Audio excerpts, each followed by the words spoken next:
Hello.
Hmm.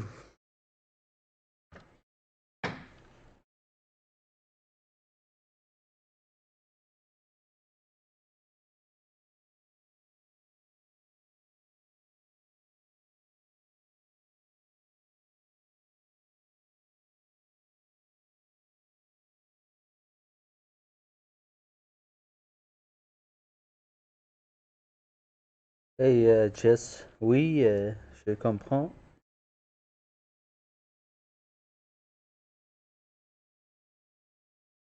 Pas de problème.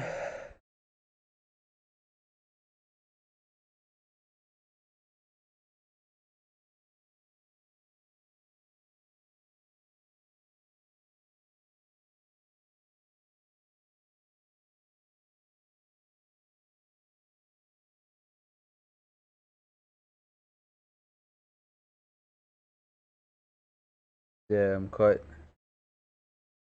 tired.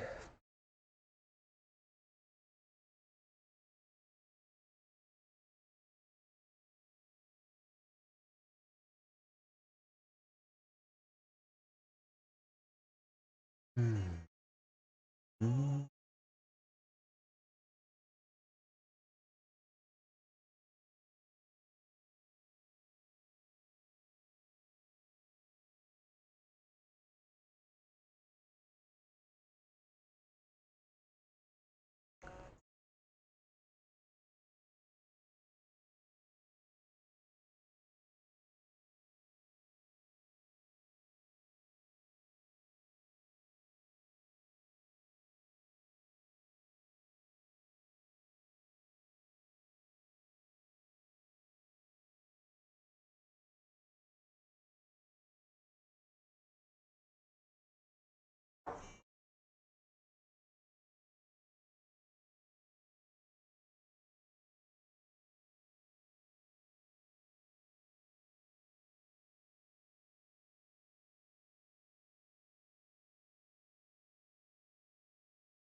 Mhm.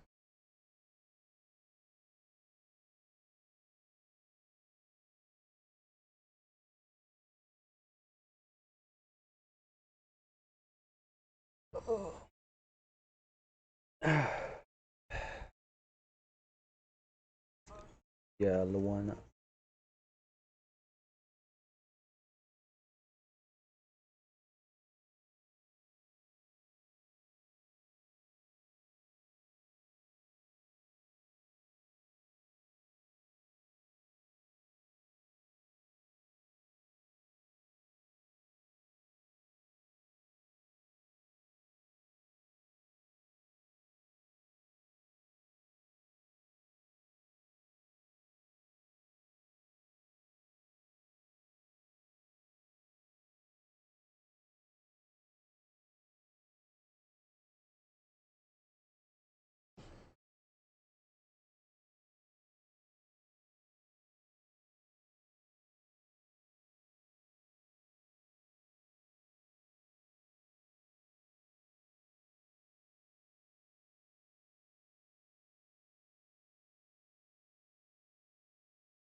What's up?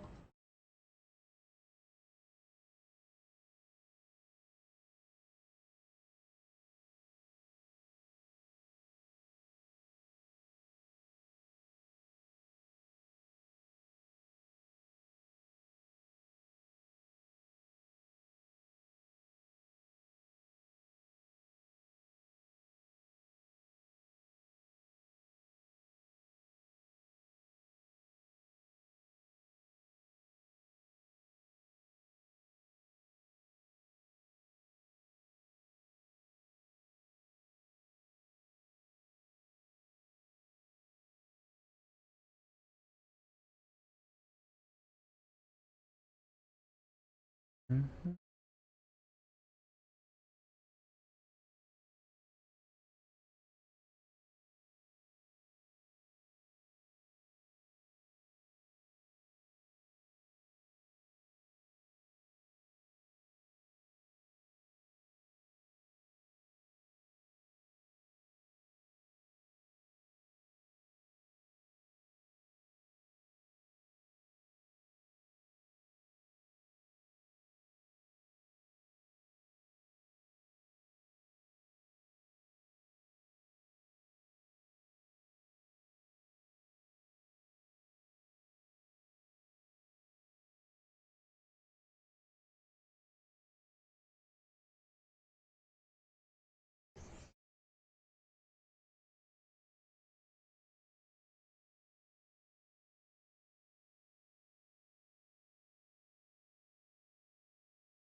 Mm.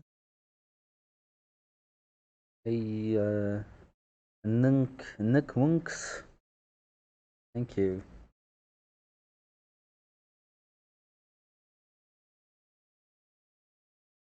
Yeah, I stream from time to time, but depending on my availability due to client work or whatever.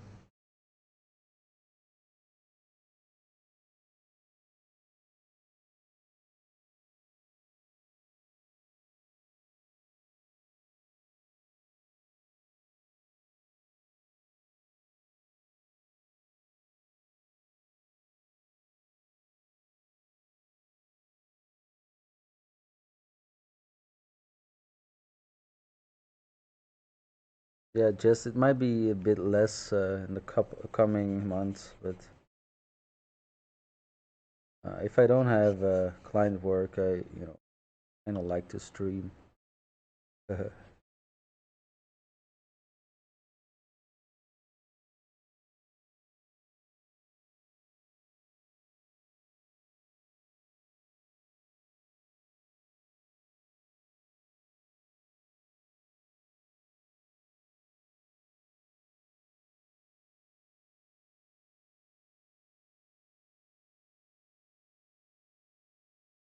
Do I have advice for back poses? Sure, but it's hard to, it's easier to talk about the thing uh, if you're drawing a back pose, I could give like pointers, but you know, hard to give them when you're not actively drawing one.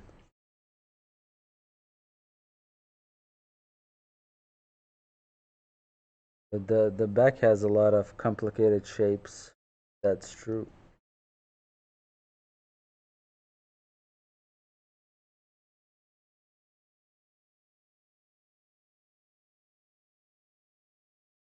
If everyone subscribed to me, yeah, I could be a full-time streamer, but unfortunately,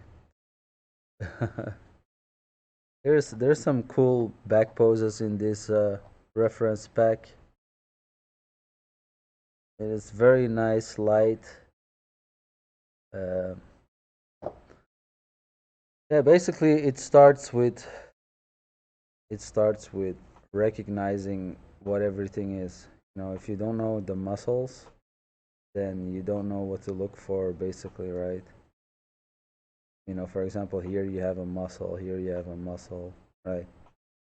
There's the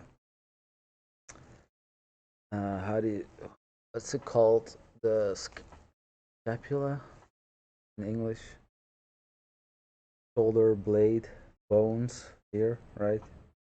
They're here. You have the trapezius here. You have latissimus dorsi here and here, right? If you know where those muscles are, you're gonna find the edges of it, right? The edges of those muscles also have edges, as we would refer to when we're painting, right? All over here are edges, like places where form either stops or merges with another form, or is overlapped by another form, right?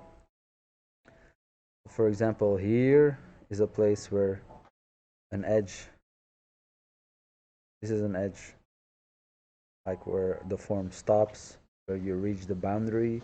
This is an edge where the form overlaps, right? So that's a rather sharp edge. And then you have these edges where forms merge into each other, which have various degree of soft and hardness, right? And you kind of need to know which way those edges are turning, right? If you have an edge here, I don't know, I hope you can see this, but you have an edge here, and it's going like this. In this case, you have the edge here, and it's turning over this way until it reaches the next one and the next one, right? Then you go all the way across the surface until you reach the other another, like, hard edge, like a boundary of the body, basically, right? Yeah, and if you know the muscles, you'll see, you'll start to understand, okay, this is, you know I mean, you can just do it by sight, but it's gonna be more, you know it's gonna be more difficult, right? Because when you have experience drawing these muscles, you'll expect, you know you expect these these two shapes. You expect here the obliques, the triceps here, right? You have this little notch here, triceps, deltoid, all those things. And you'll instinctively start looking for them.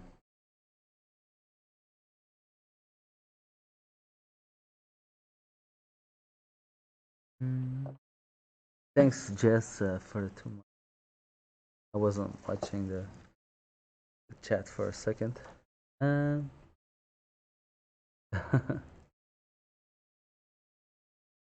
Intuitively, yeah. That's what I mean. Instinctively is maybe a bit too. it's not a it's not a common instinct to know where the muscles are. It's not some primal knowledge that we all have. Um, Squinting your eyes. Basically, edges are often in tutorials. You always see like you'll see, there's soft edges, hard edges, lost edges, and it's all true, but it's a bit too limited view of edges, right? You have an infinite amount of edges, like you have, you know, basically almost infinite amount of values, right? Uh, the way edges go, like, you know, you can draw a profile of a shape. If you make a cross section like this, you can make any type of cross section, right? You'll get, you know you look at it straight on, you'll get, the profile, right? And you can draw infinite numbers of uh, angles, basically, right? There's an infinite numbers of ways um, you can draw these lines, right? So yeah, for every line there's a different edge, right? uh, an edge is basically, I'm not even sure if it's like a good name for it, because it's a bit like too. I always feel like that name is too narrow for what you're actually doing, right? Because, if you have this image and on a second, right? So you could say this is the edge. There's an edge here, right? There's an edge. Oops. There's all these little sub shapes. Everywhere there's like a little contrast change. But the edge runs like this, but then here it disappears, but not really, right? It just becomes less contrasty. And you can see like this connection. There's like a connection right there. And yeah, if you look at like realist painters like Studio Escalier, they'll even describe the way those shapes are connecting to each other. The way the skin kind of patterns. They'll say it's like a little, very subtle, like a zigzag kind of wave. If you even zoom in more, right? But here the edge is sharp, and then it becomes softer and softer, right? So here it's sharper, and then it becomes softer, right? And then, for example, here, you know, here there's like an almost invisible edge, because there's like a muscle there, right? You have these muscles, they run like that, right? You know, there's edges here, here, here, and they all have different, you know, this one is sharp here, and then it fans out, you know, like that, for example.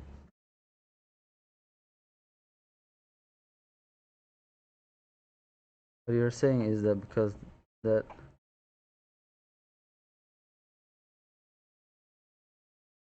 yeah, the edges, the way that the value is, you know, the form is turning or connecting to each other, right?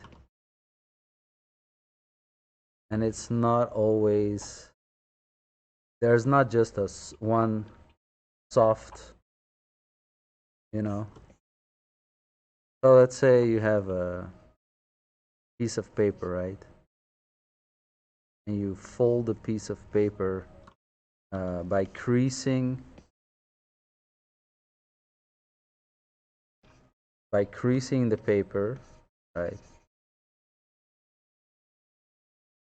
And you'll create an edge, right? Here, this is an edge.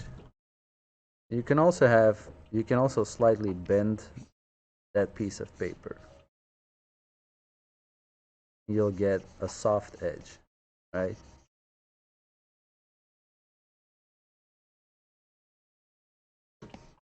And if you go even, you know, if you can even like bend it all the way like this, and you'll get a slightly harder edge, right? This edge will be softer than, you know, this will be very soft. This will be a bit harder until you reach, you know, basically what is a hard edge.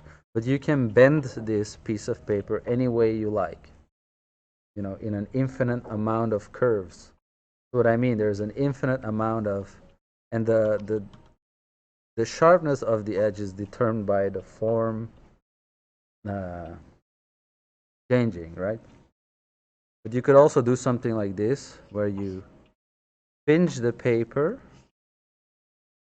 um, here. You pinch the paper on one side, right? And then you'll get something that's sharp on one side, and then it it fades out, right, towards the other edge, right? If you just, I don't know if I have a piece of paper here, but if you just like bend the paper and then pinch it in one point, you'll get a sharp edge on one side and the soft one on the other. That's how you kind of need to see those muscles, for example, right? Here it's sharp and then becomes softer as it pans out, right? Well, it's not a mathematical equation. It's far from it still. I'm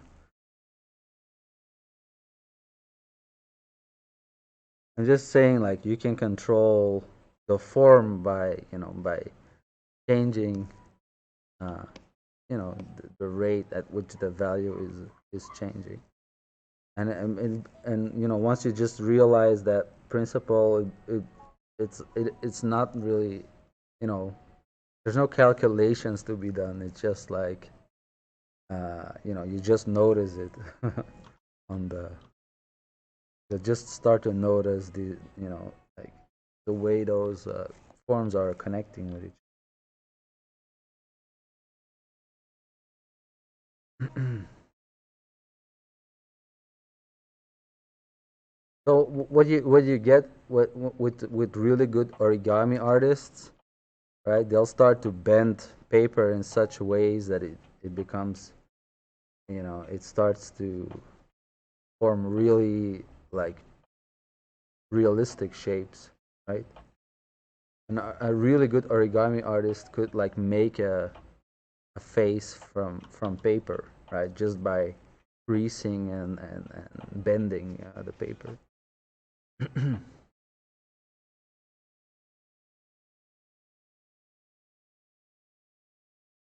No, like since I agree, like you need, you know, uh, it shouldn't become too stiff. But what but you kind of decide that for yourself, I guess. Like maybe this for you, the way I draw is like a bridge too far.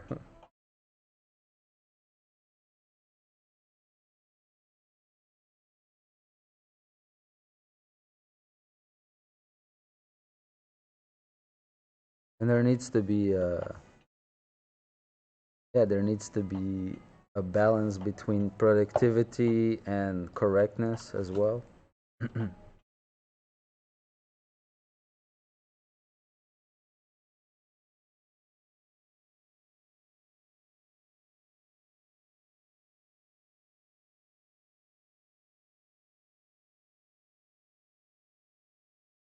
But I think it helps if you know what an edge is,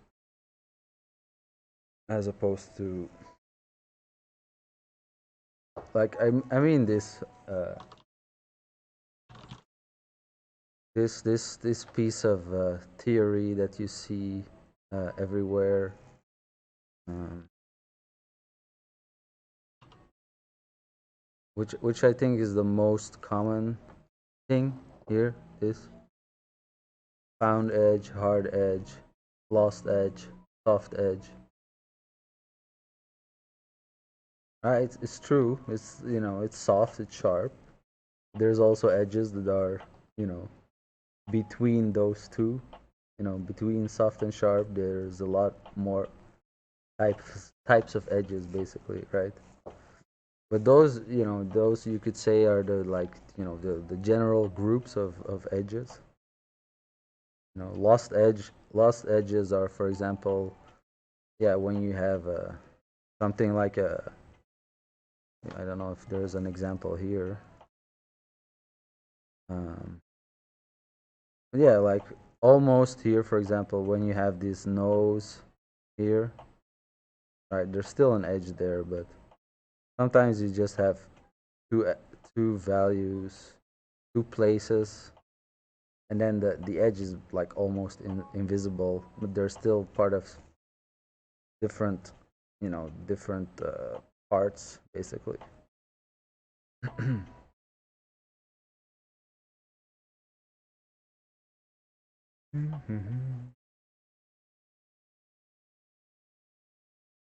You can't see.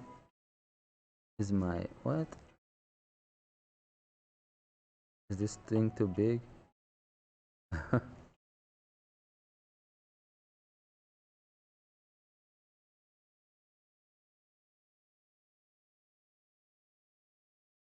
Did you see nothing of this when I was explaining it?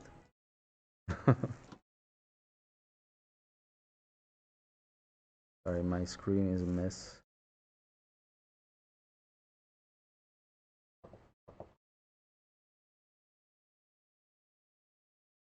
Anyway.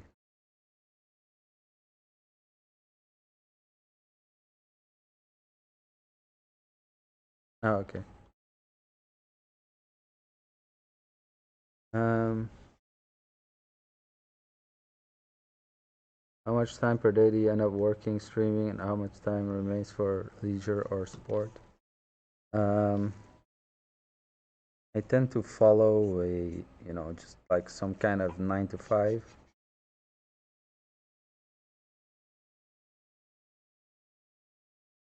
So even if I don't have client work, I'll just work, similar hours as a 9 to 5, or 9 to 6.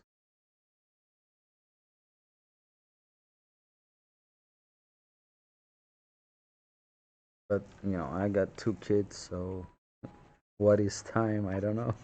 What is leisure? I spend time with my kids. I do. I go to the gym.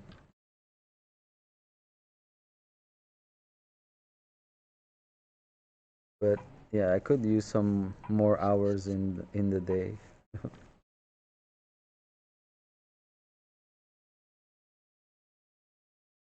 But I gave up stuff. Gave up video games, basically. I gave up plenty of stuff that I used to do. because I just don't have the time anymore to do it.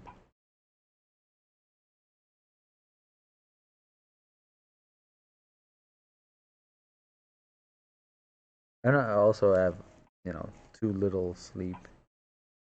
That's another thing.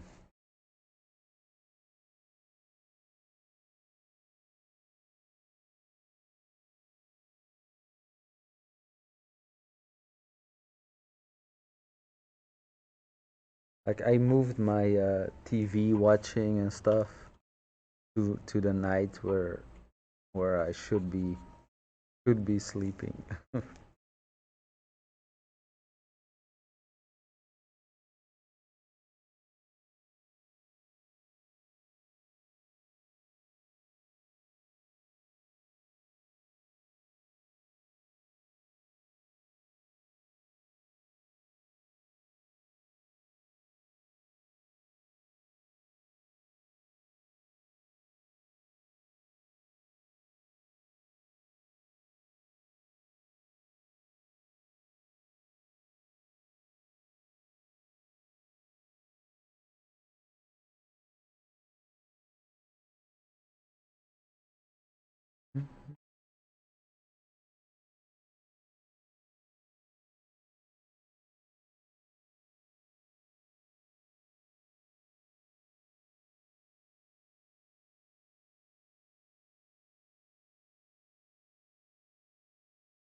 Yeah, the not sleeping part is, I think, what causes low energy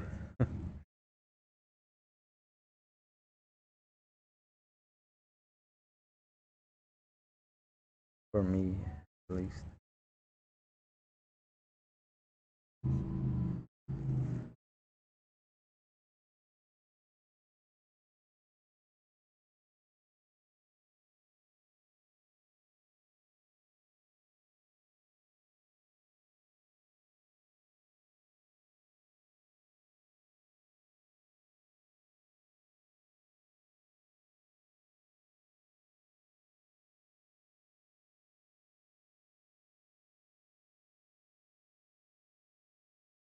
What art style did I like as a kid? I loved James Gurney. Um, I wasn't I wasn't an artist when I was a kid, but my favorite book was Dinotopia.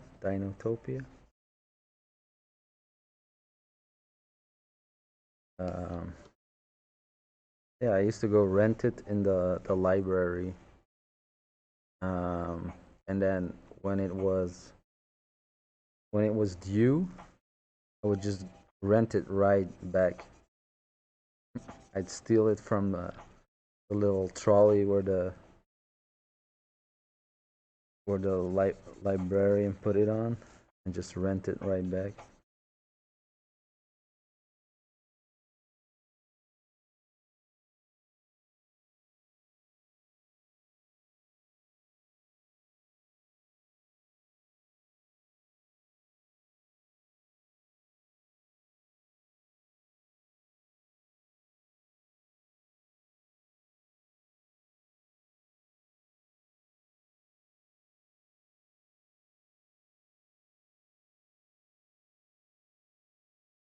You actually? Oh yeah, okay.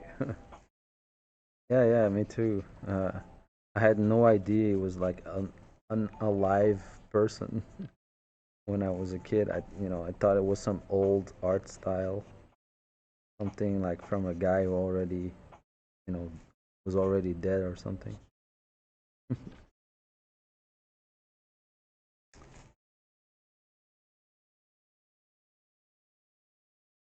I just wish you would look at my art.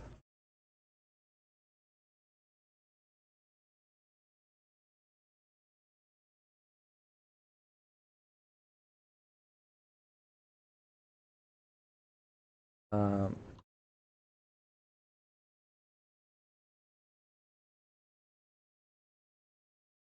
it's this. This book,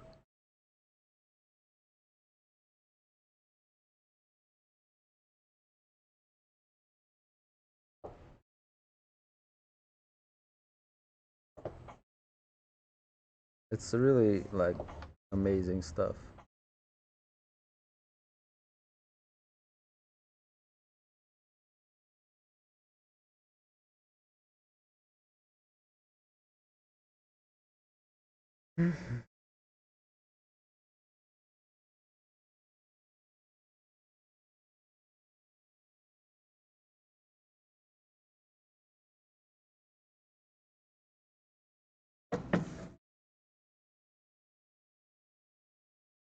Yeah, Eric, Edric, same, same. When I would show that to my teacher, you'd get like a reaction, that made you never want to show what you liked again, ever again. Which is which is a sad, sad thing, of course.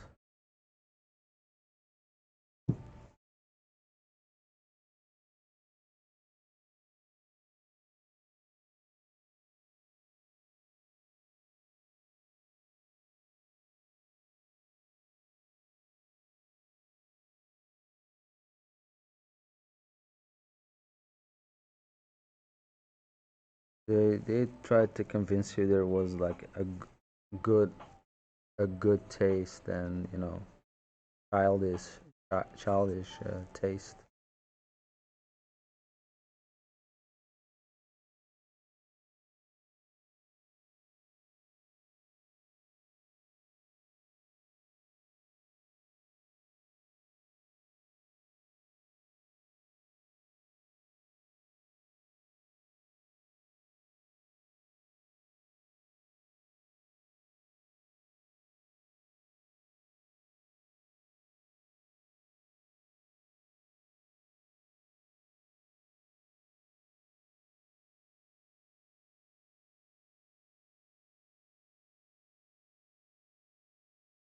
They really hated everything that was like realistic. I think they were afraid you're gonna be like a dog portrait artist, like a guy who draws dog portraits for life, for his living.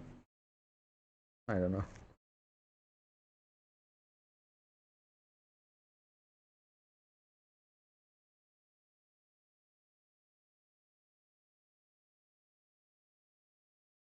Yeah, they really hated anything that was too detailed, basically. Because I can't even say that I was trying to go for a realistic style, like, I mean, I was, but not.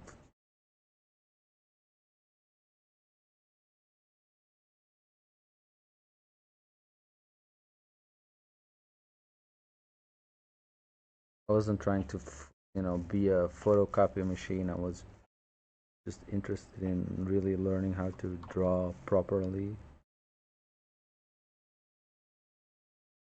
But I think they always associated realistic drawing with those, like, hey, look, I can draw realistic face, like water droplets on the, those types of artists, right?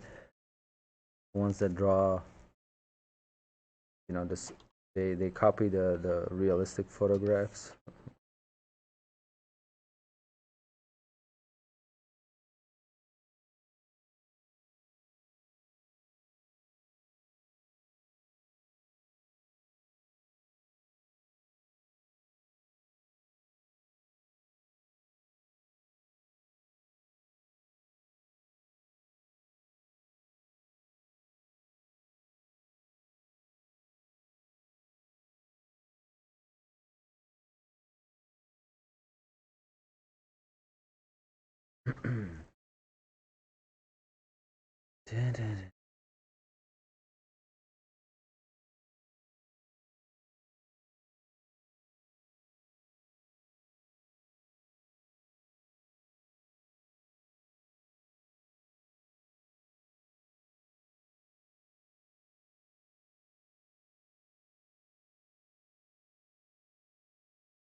Yeah, when I'm talking about my school, the art school I went to, yeah, they basically wanted you to have like a very alternative style, that kind of touched very modernistic styles, I think. You know, they wanted you to be like quite artsy, even in your illustration style. So anything that was like hinting towards like something, like traditional, they like really didn't like. Uh, they were, it was just like strange.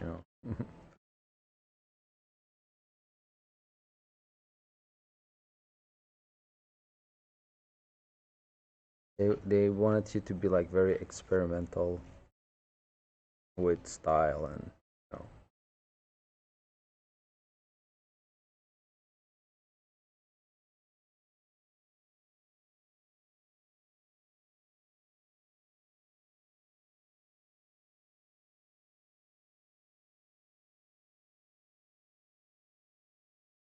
I mean, I showed them a sketchbook similar, to this, but in to this kind of stuff.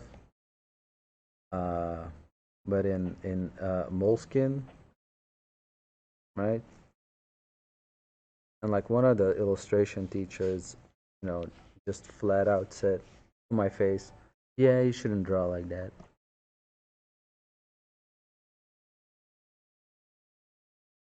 Like me, I was a student. I showed her basically like 200 pages of extra work, and that's all she had to say about it.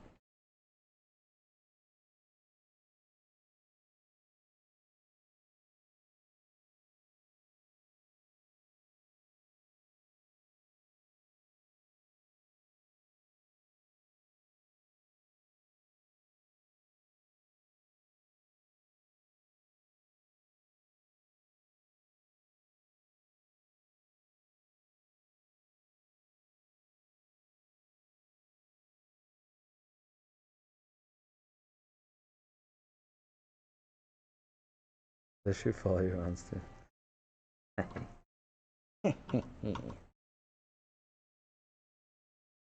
No, they once invited me to come talk about my career.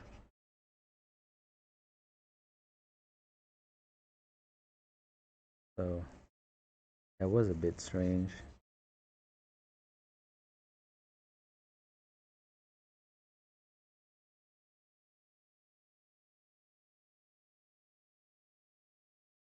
And then just once, because I guess they didn't like what I what I was saying.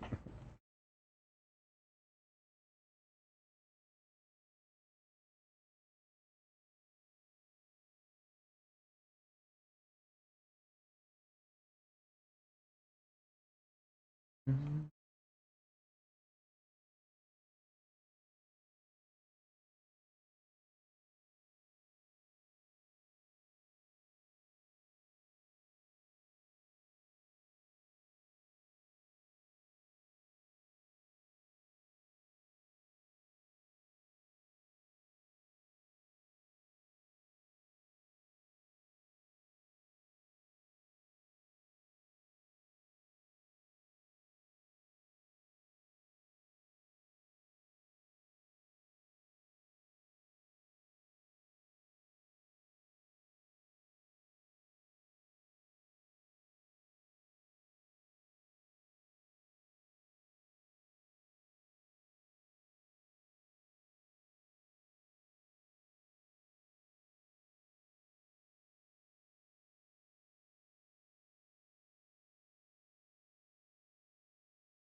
So that's the face.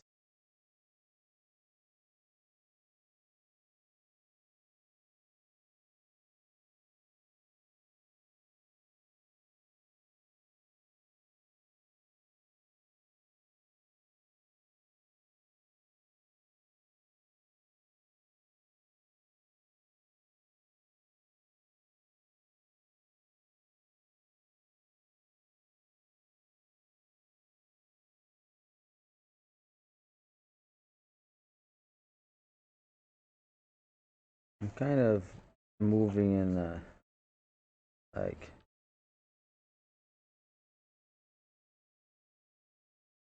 not in a general way. I'm just moving from direct rendering, moving from one piece of the puzzle to the next. Is not always a good idea.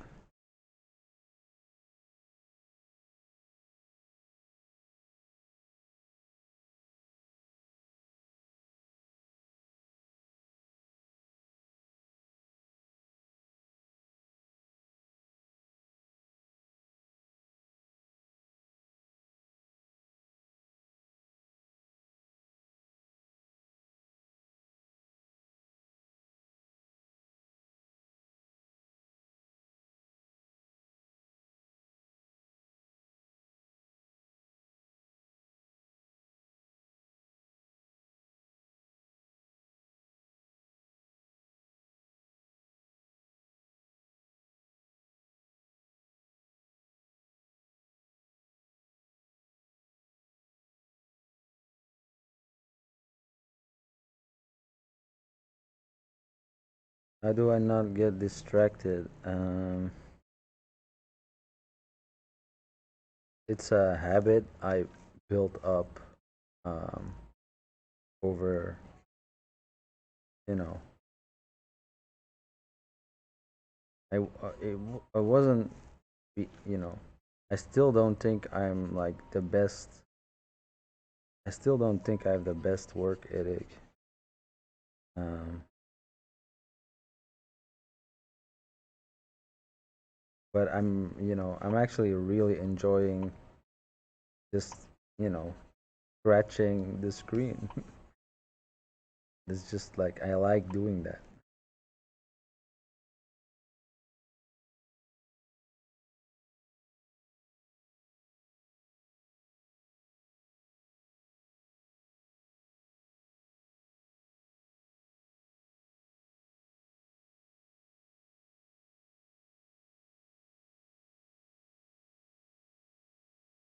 But it's something you learn, you know, bit by forcing yourself to do this.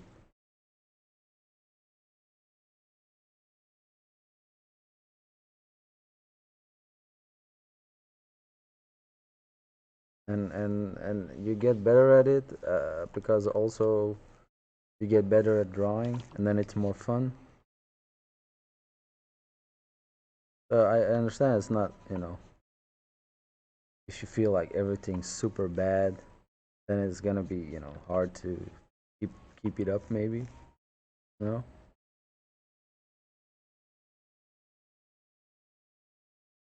But yeah, if starting to feel the progress, um, it becomes more fun.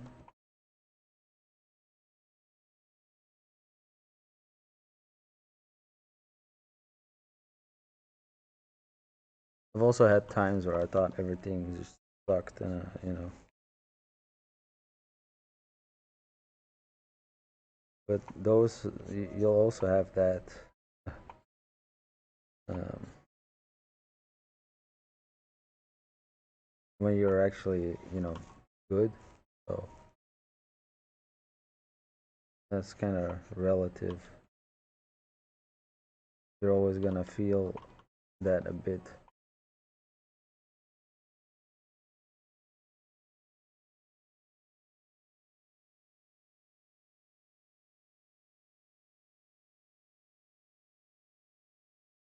I also just like listening to music as a, you know, So that's kind of fun to me also. Just sitting, like for example, at night, just sitting on a laying on a couch, looking for music.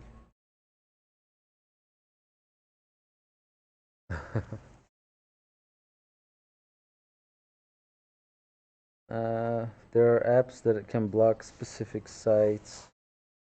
Yeah, I've tried those. That never worked for me. Cause I'm too. I would just like unblock them. I would have like no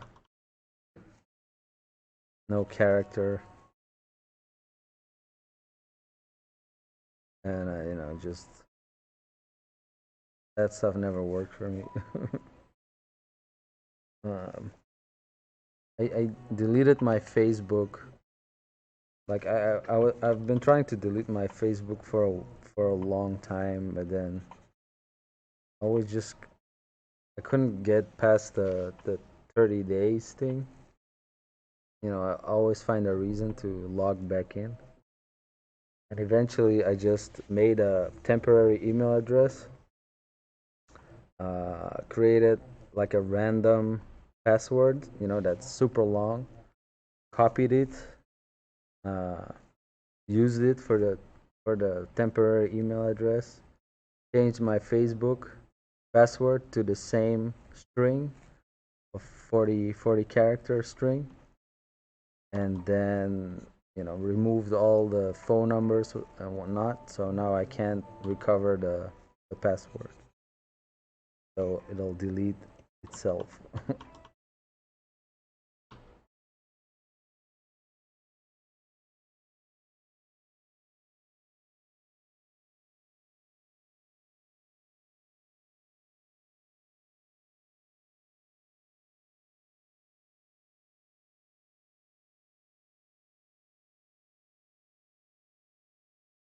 But yeah, now I don't have Facebook anymore.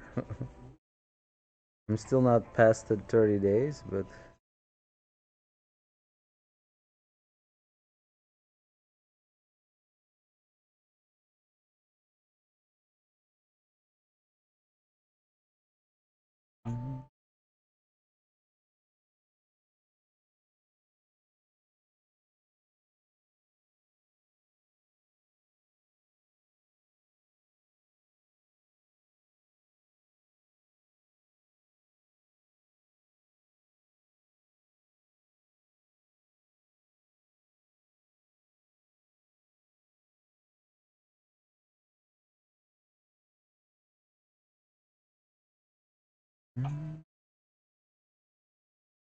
but like let's say you use um,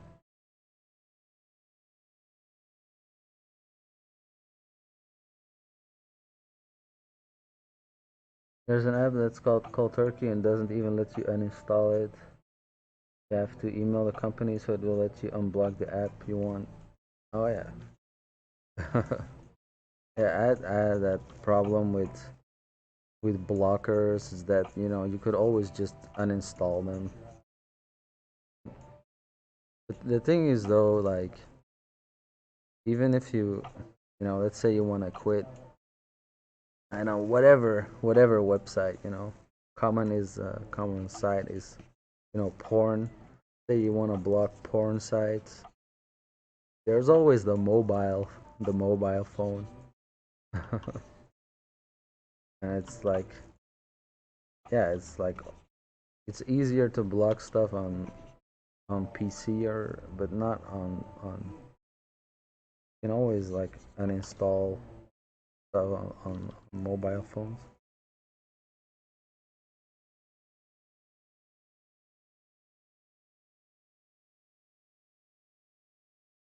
So I think the yeah, the thing is you need to want to stop, um, and then it usually works. Like with smoking, for example, there's people that stop by, oh yeah, by resisting the cigarette, right? They're like, okay, if I can only resist smoking, you know, then eventually I'll stop doing it. But you need to actually want to quit, or you'll just be craving for the thing. Mm.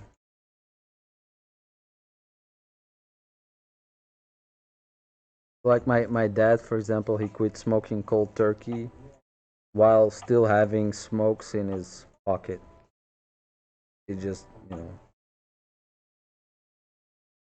he figured like if I really want to stop, I just won't smoke, and it won't matter if they're like available. You know, I don't need to go hide from cigarettes.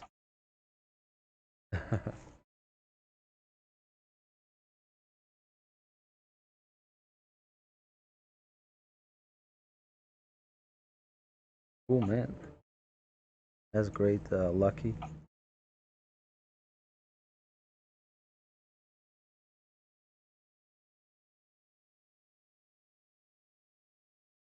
And how do you quit? Did you you did you use like did you just quit, or did you use some kind of technique?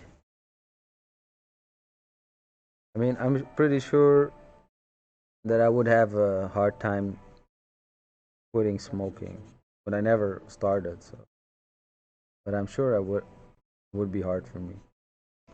I if I you know if I had to quit smoking, it'd probably be hard for me.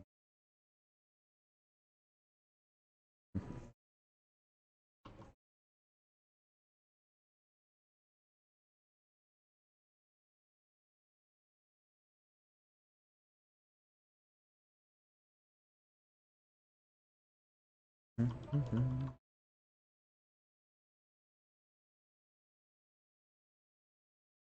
Oh, yeah, okay, cool.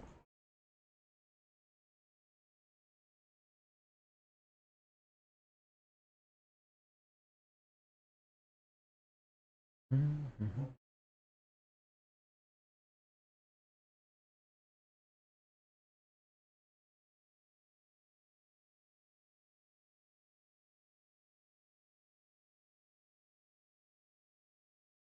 Is there a franchise that isn't super popular, well known?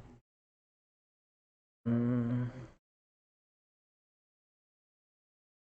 a good question.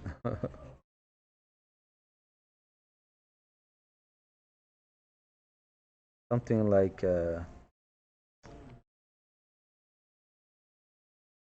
amphibia or something. Something like with like dumb characters.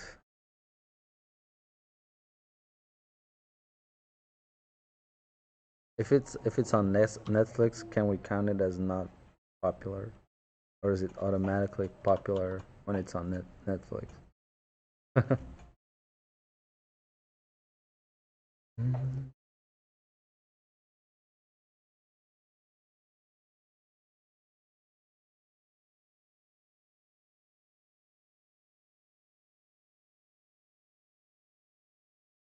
Lucky that I read this book about this.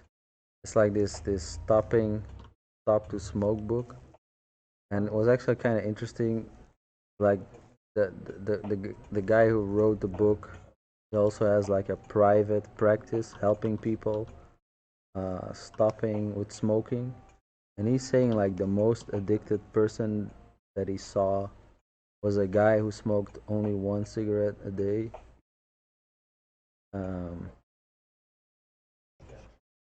he smoked one cigarette at 7 o'clock in the morning, but he was so addicted that his entire day was, you know, he was obsessing about having that cigarette. So he'd smoke it at 7 o'clock, but at 6 o'clock he was already pacing in his backyard because he needed to smoke it um, outside because his wife, right? So he'd go outside at 6 o'clock, start pacing with a cigarette in his hand. So, he'd be like going crazy, waiting to have this one cigarette.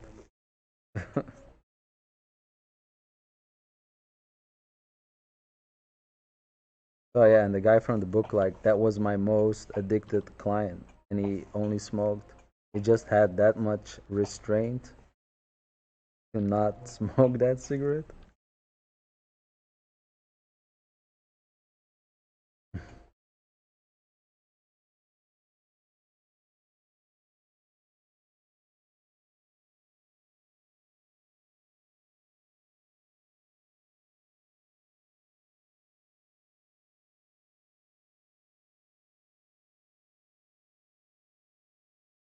Mhm. Alan Carr, I think so, probably, yeah. It's like this guy, he goes over like every possible reason. He kind of goes over all the excuses that people have to say that they're not addicted.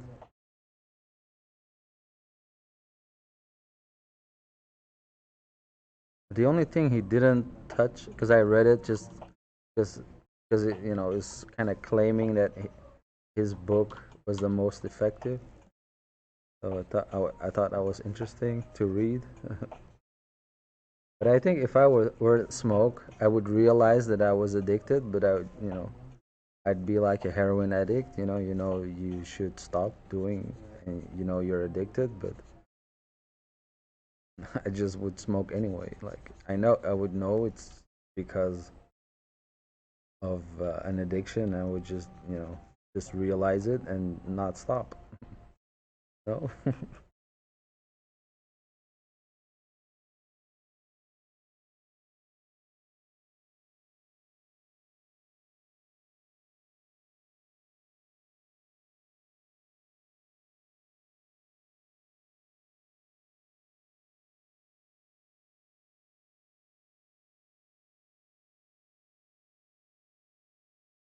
Yeah.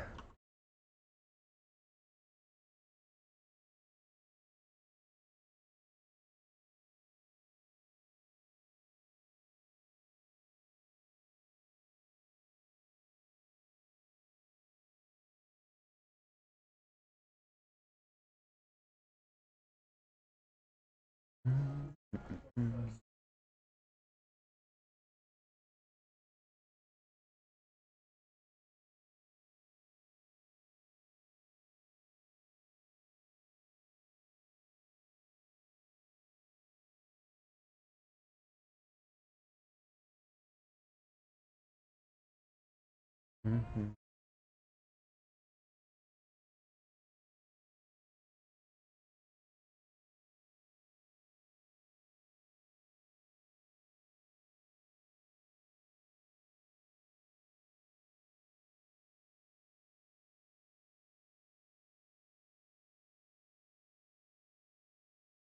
About procrastination, I think you need to, try to.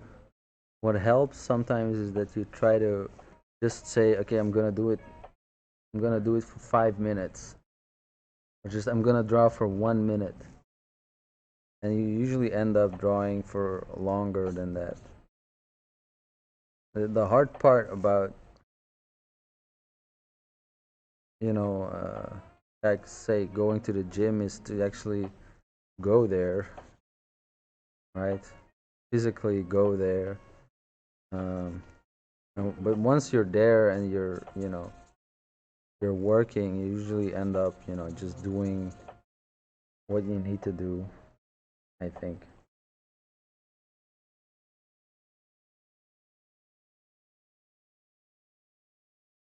I think really the hard part is just, I mean, it might be different for everybody, but I think that's often the case.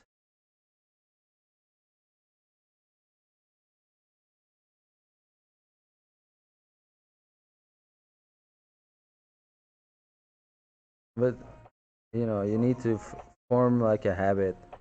You can't just go if you have trouble drawing for 5 minutes. you can't just go to 8 hours of drawing. You need to, just you need to find time, and you need to make that time like holy to you.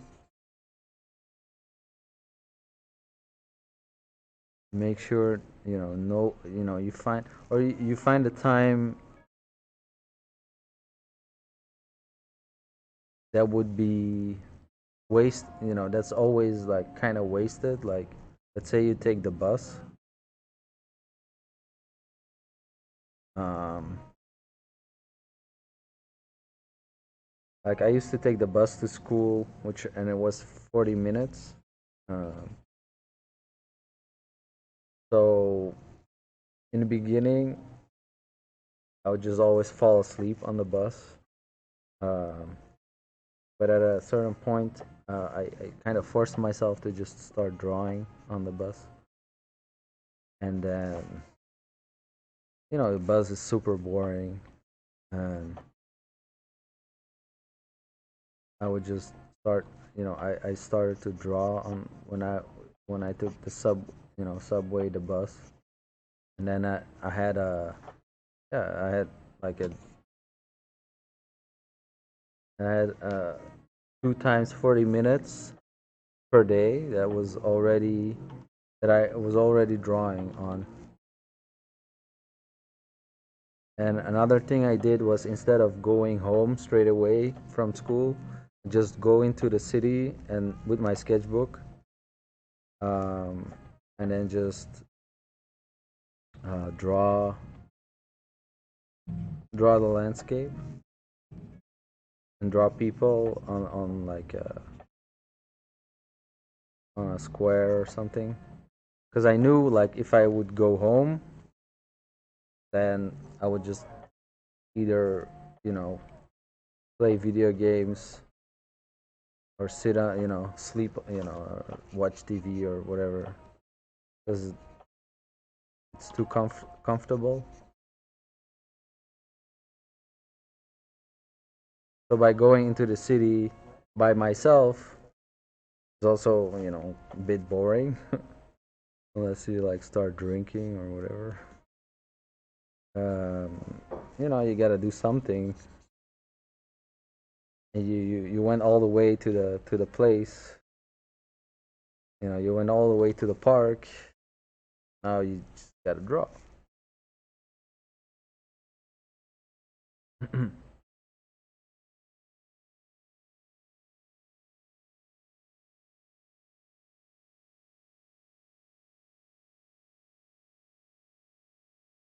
Yeah, like, your room is just, there's too much distraction there. That's why I work in this mixed this place here. Let me enlarge this. I work in this shared office.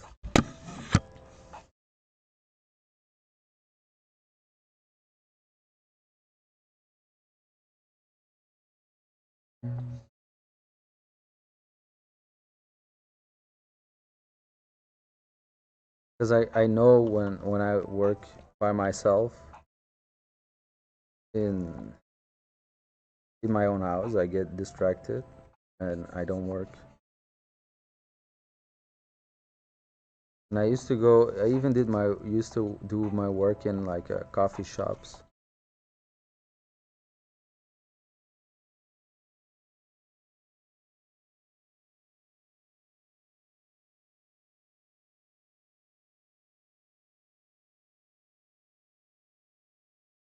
Like a hipster coffee shop. There'd be a lot of people working there on laptops, and it kind of had the same feeling as this shared workplace. Because people, you see people working, and that's why a lot of people go study in the library. Like my sister, for example, she always went to the library to study. because because you see other people doing it and you're gonna do it yourself. You could go to the library and paint.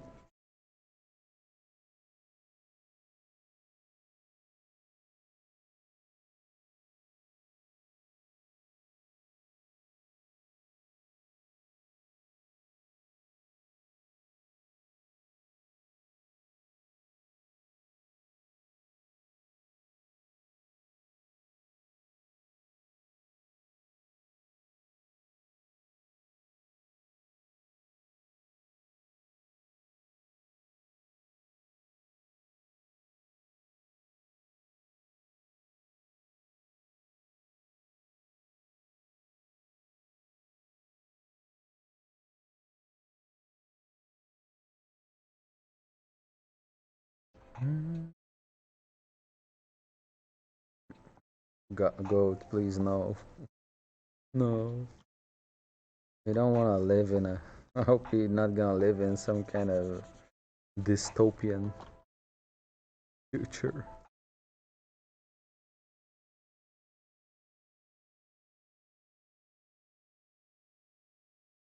Paint digitally, I mean, not with oil paint. Why wouldn't that be possible? It's just a laptop. Don't take that much up that much more space than someone else. I think it would be okay.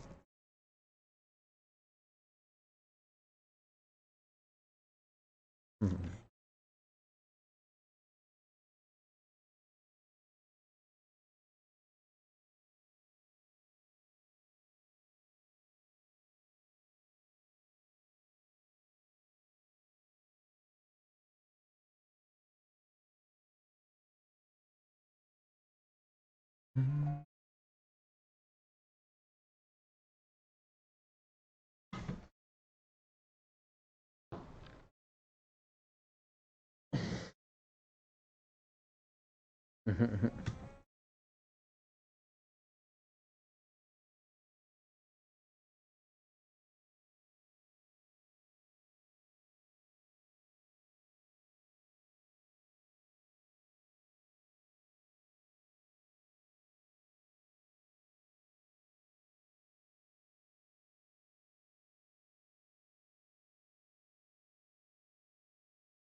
Yeah, so this is a more detailed study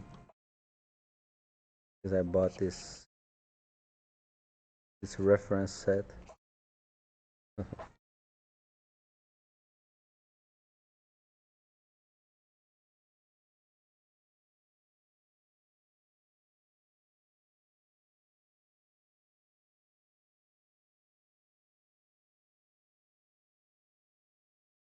I thought I'd use it.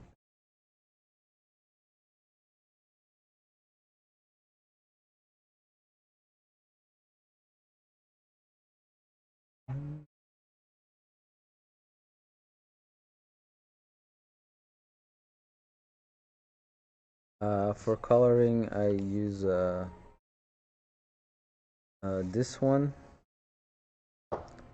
Go to my Twitter here. Can explain it with this image here a bit.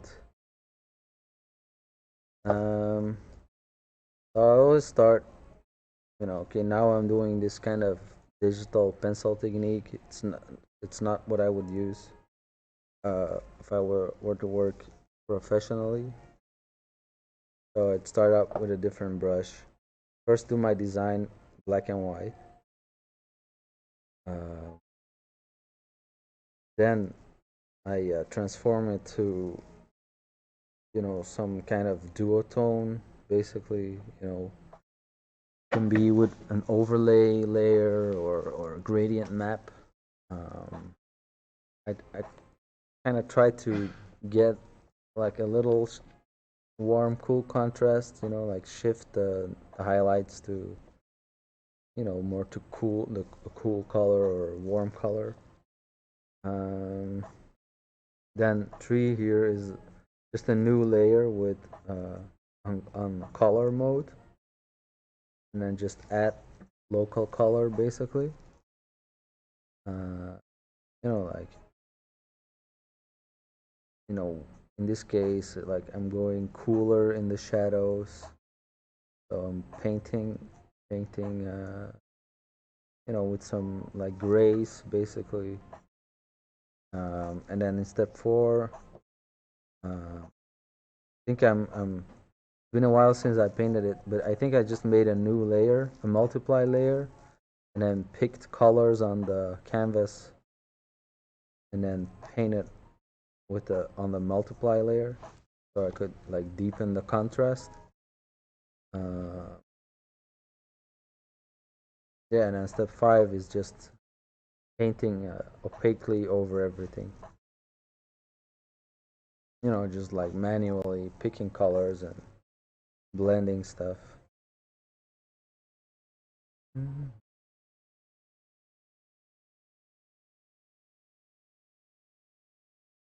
Mm,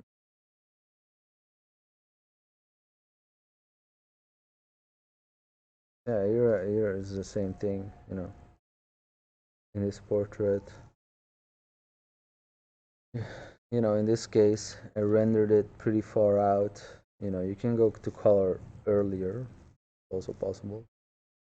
Uh, Step 1 here is just like a quite high contrast sketch, and I kind of knock everything back, redraw with darker values, right? Uh, when you have a when you make a painting of something, you don't want to have like black and white in your sketch. You just want to, if you want to draw something, like realistic with a lot of form, so not something graphic. This would be great for storyboards or whatever technique.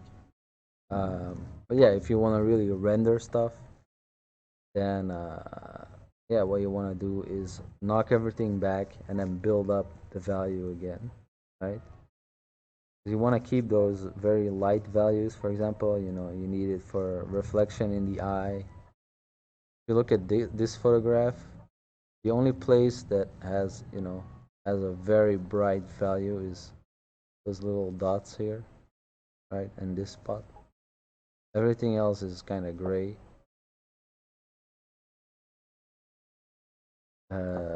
Yeah, and then add local colors. Um, and with this thing, my thinking is kind of the same. Like, I'm graying the shadows, right? The highlights, I'm shifting towards the color of the light source, and then the midtones, I'm keeping them quite warm, right? Because the midtones, they carry the most local color. um, Shadows have the color of the environment, the background, basically. When you're painting on a white background, you can, do whatever, right? But if you're in an environment, you gotta like match the colors to whatever is around him. um, yeah, and then the lighter tones, the lighter you go, the more you go towards the color of your light source, which is usually, um, often it's a colored version of white, right? So it can be a cool white or a warm white, right? Like, when you go shop for light bulbs, you kind of have to make that decision. Do I want this kind of incandescent, warm light, or do I want like, no, Maybe I'm saying it wrong in English, but yeah, do I want to have a fluorescent light, like the tubes, for example, right? But yeah, if when you go, the lighter you go, the more you go towards the color of the light source, right? That means that the midtones they stay closer to the local color, so they're more saturated. Because when you mix a saturated color with white, it becomes less saturated, right? You go lighter, lighter, lighter. At at a certain point, you're gonna go to white, so it's gonna start desaturating.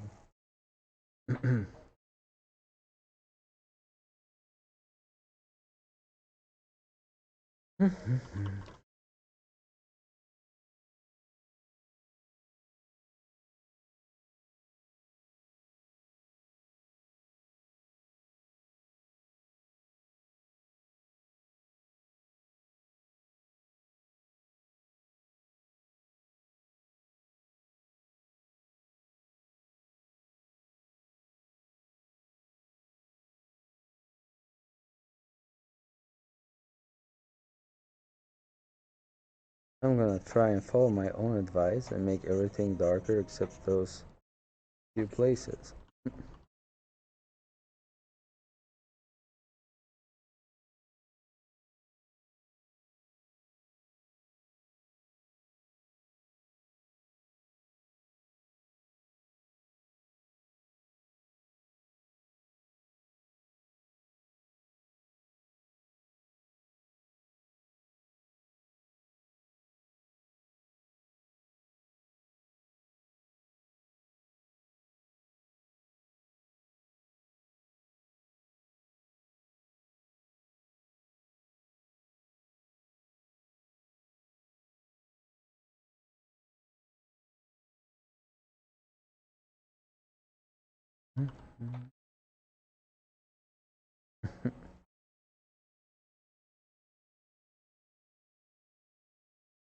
Mary, uh, yeah, I hate my own voice. I hate to hear my own voice actually, but it gives me confidence. Thank you.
Another little trick you can do when it doesn't have anything to do with this type of rendering that I'm doing now, but to um, practice drawing from imagination, like some kind of in between step.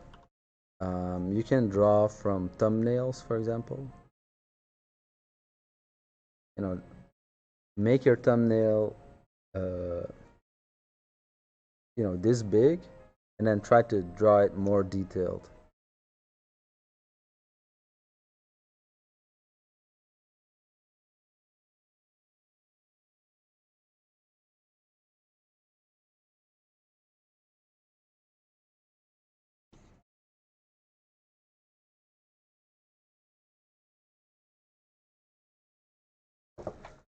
Not what I'm doing now, but I often do that when I'm just sketching,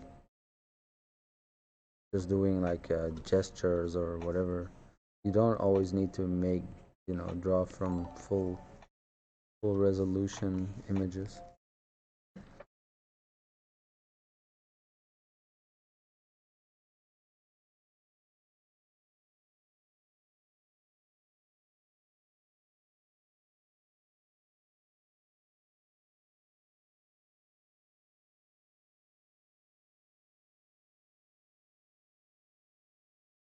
Yeah, my tag thing is broke. I don't know. I need to fix them. Just uh, just my name, basically like Instagram.com/my name. But there's some links I think below.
Favorite art book? I'm not sure. I think the Hellboy comics. Not really an art book. It is, but it's not. It's a comic book, also an art book. But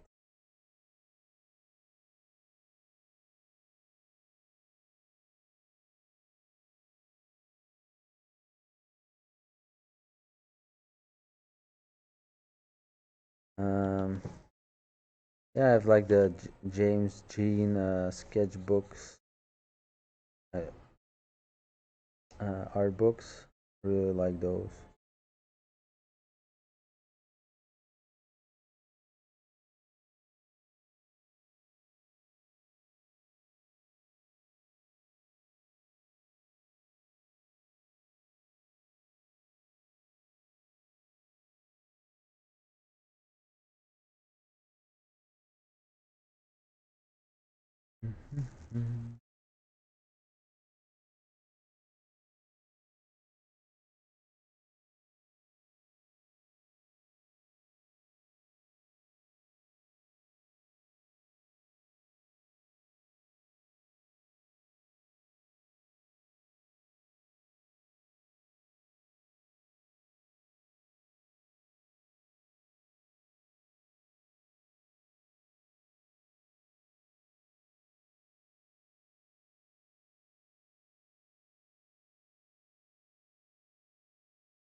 Would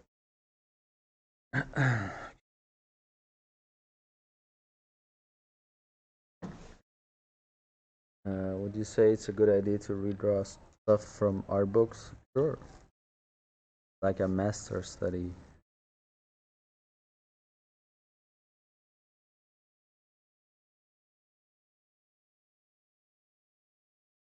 But it's a it's a study. Oh, it's good.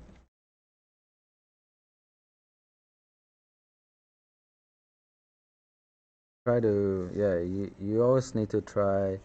You need to look at your goals basically as an artist. Like what do you want to do, and then um, yeah, you need to divide your time into actually, like, let's say you want to be a character designer. You need to divide your time in between studies and actually drawing from stuff from imagination. You're not gonna become good by just doing studies. You need to you need to do both.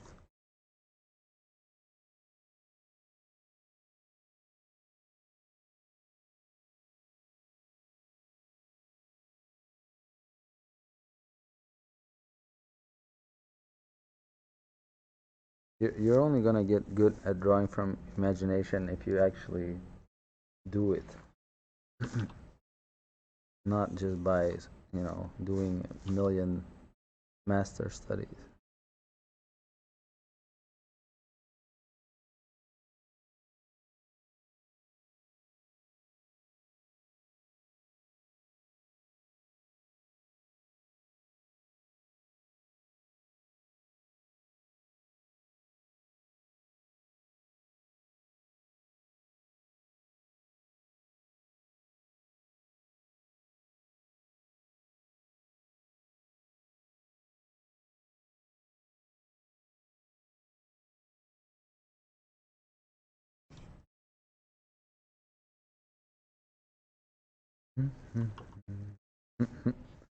Yeah. All right.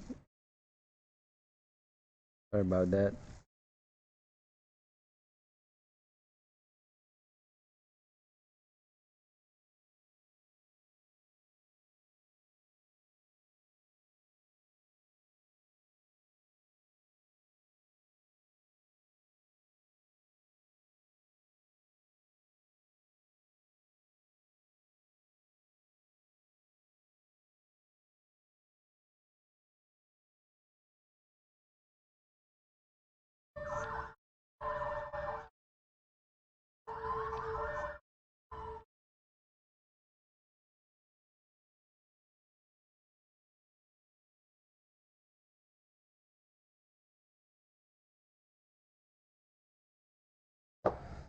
Uh,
Mm-hmm.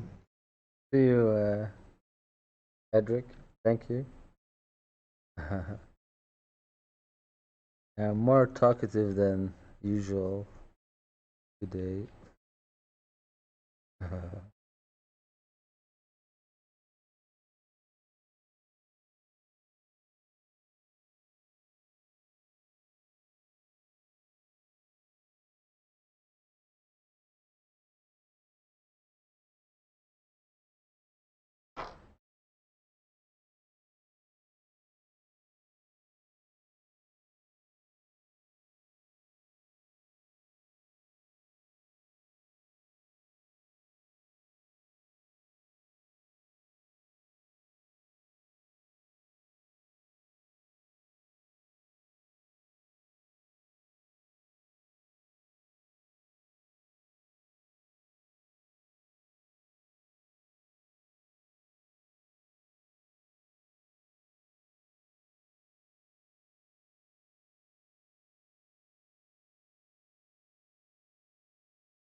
Hello, create now, sleep later.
Have you ever done old master studies of Velasquez or other painters? Yeah, I did. Yeah, plenty of.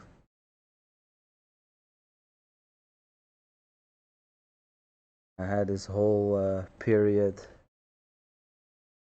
where I did a lot of that.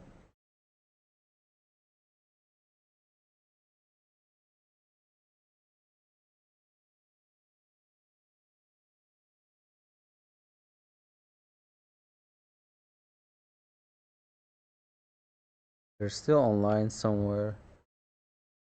You can maybe.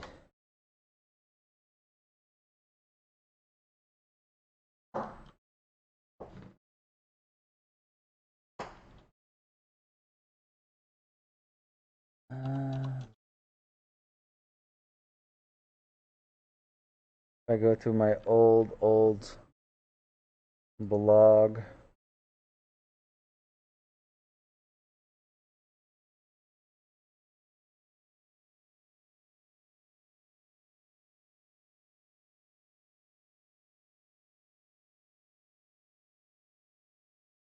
Hey, look, it's old work I did.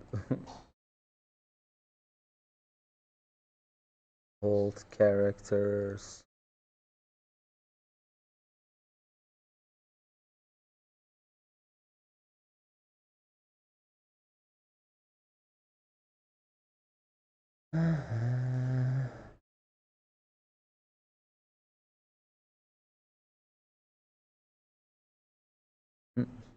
Funny to see this stuff again. I used to work for a teacher magazine, like a school magazine.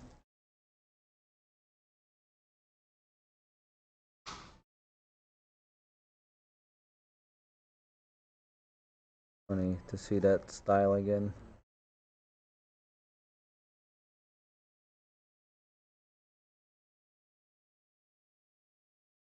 Mm,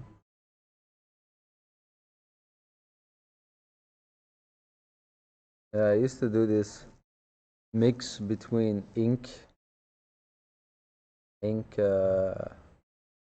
paintings and digital.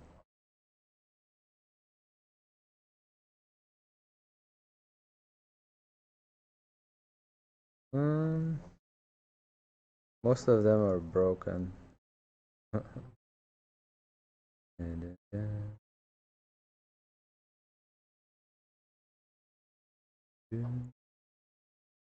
this was my favorite back then.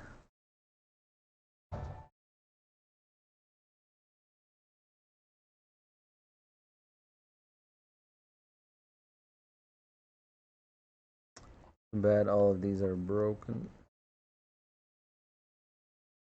I think the yeah this stuff for school.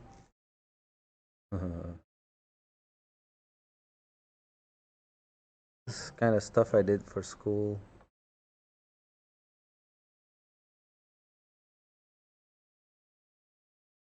All like hand drawn. The letters took so much time. Burn. Daddy, no.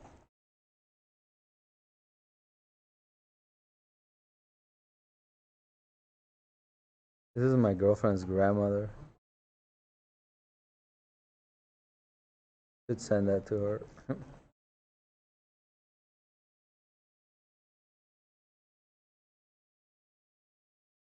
Mm, mm. One is still cool. Huh. Where is the master studies?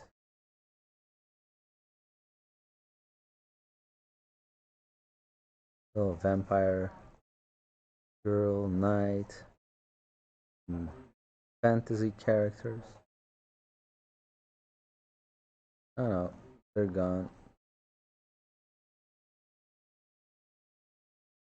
Okay, all for nothing.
Nope.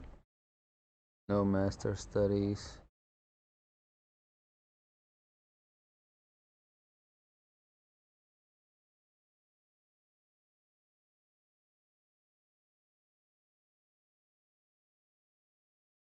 Okay.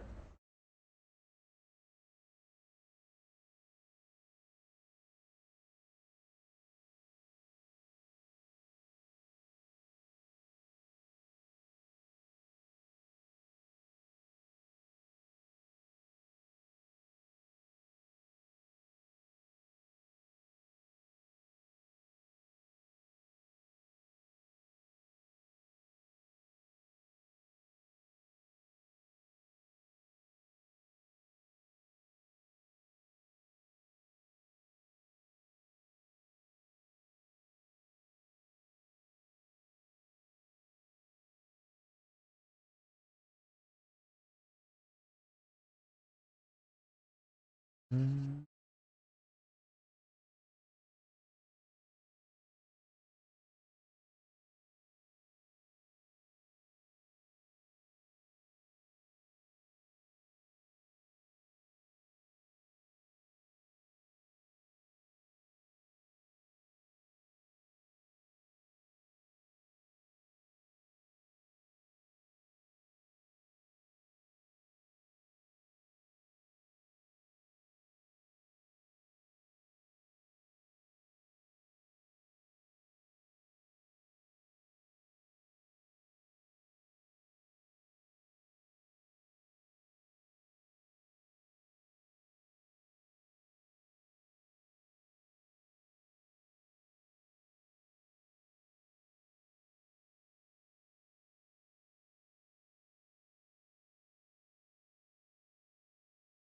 You're painting the nipples.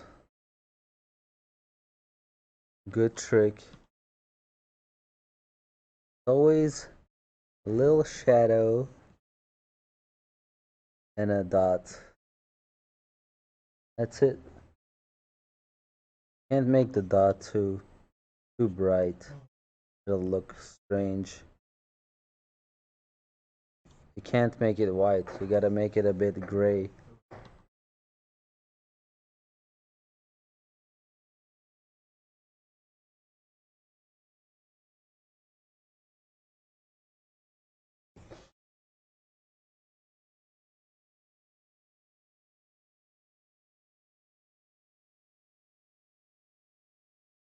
Find it hard to put in context how great the old masters were. Like if someone painted as well as they did today, would they just be considered really good? Yeah. I think like museums place a lot of value. A lot of the value in museum is considered when it's old, and they don't really make a that much of a judgment call sometimes of how good something is. I think there's a lot of really bad work in the Louvre, in my opinion, like in the Italian section. Oh, super bad paintings.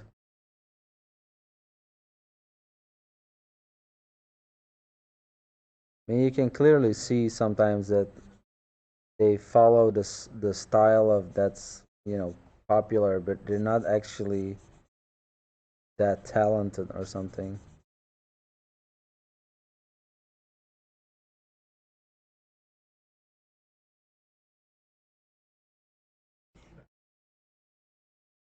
And there's really like some outliers,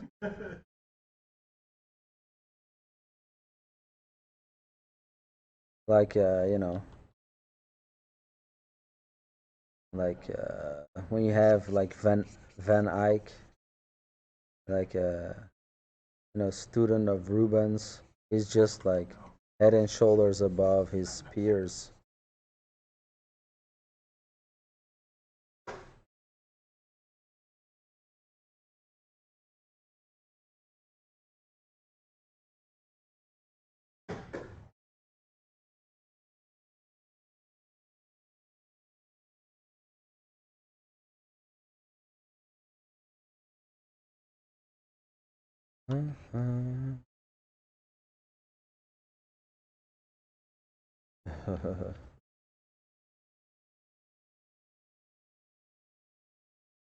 Kind of to live for, right? Those bad. I kind of live for those bad dog paintings where they had to paint a dog and they didn't have reference or horses.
This part takes a long time. Doing body, the body in general.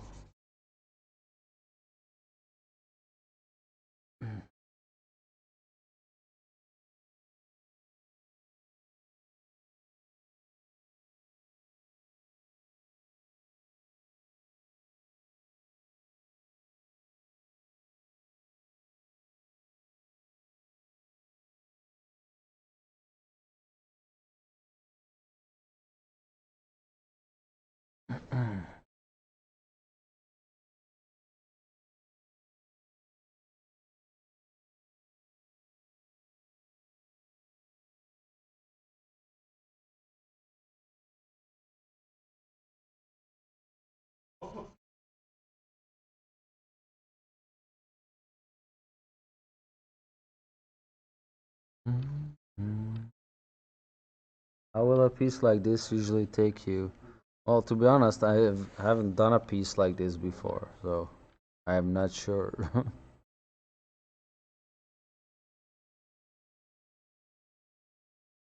My last, like very detailed one from reference like this is this one, and it took me probably 3 hours on stream.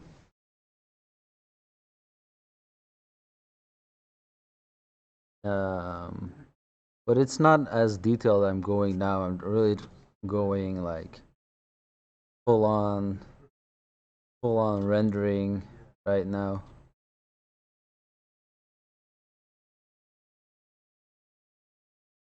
Like something Karl Dobsky would paint.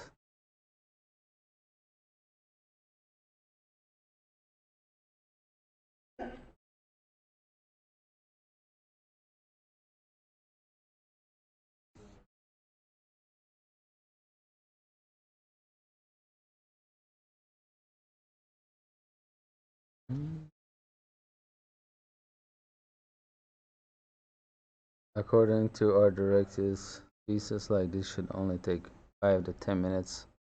Yeah, you need to put, add a cut, take the photo, add a cutout filter, and then you can do it. Paint over the edges.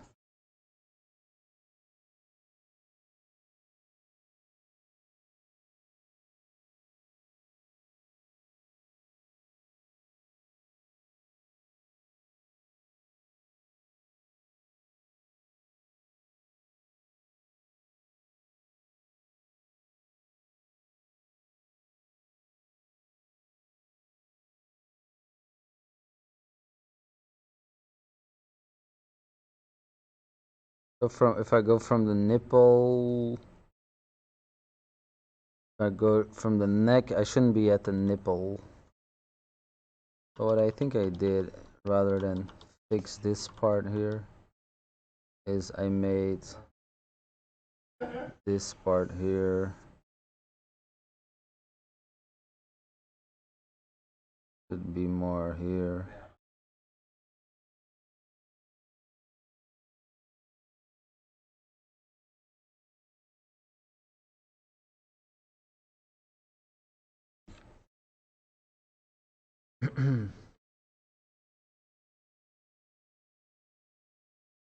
And then this part, this should be longer. Then we're probably more correct with the proportions. I don't want to. I don't want. I don't care if it's like super perfect.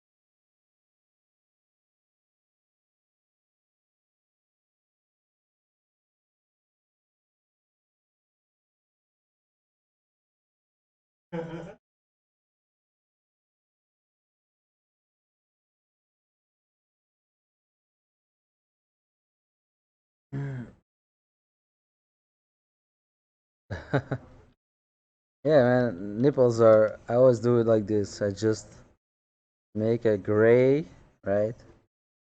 Gray like this, and it always like slightly, like softer at like the edges. And then depending on the light source, you just, do this. You make the bottom a bit softer, right? And then all you need to do is, you know, just hit it lightly with a lighter color. And then you get yourself a nipple.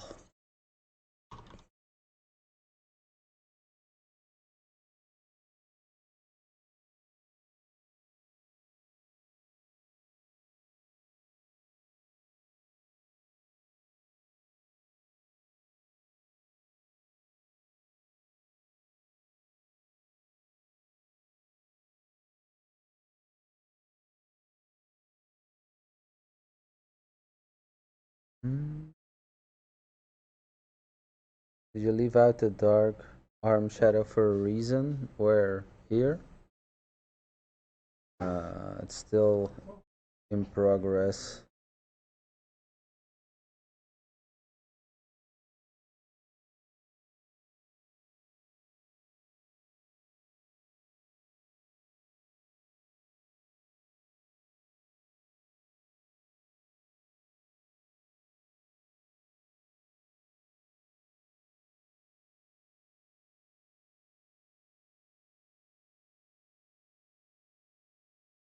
So another thing that's quite important is that, yeah, all values they connect to each other something like a body.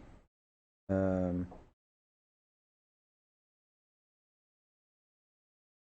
so in theory, there is needs to be, if you have if you have a jump in value, like if you have this value here and this value here, right?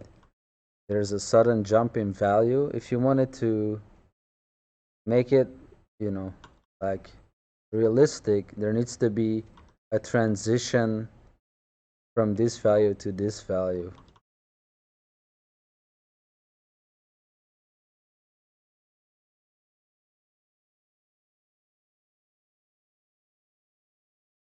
So that's the rendering part.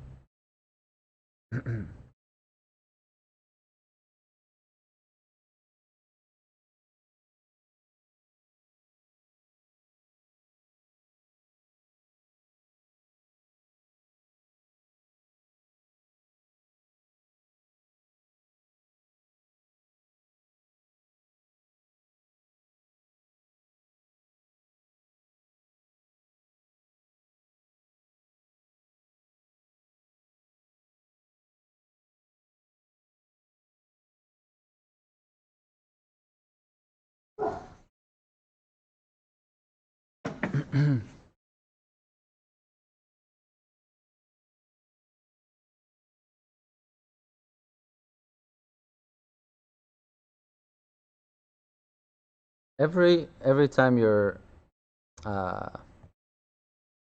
there's a plane change, there's a value change, basically. So, let's say you have a head, right? You can imagine the profile of this head, right? And you see all these planes, right? Every time a plane points to a different direction, right? And we're talking about the values that I painted here, okay? So the nose points that way, right? This part points that way. This part points that way. This part points that way. This part points that way, right? Every time this uh, arrow points in a right points it in a different direction, there should be a different value.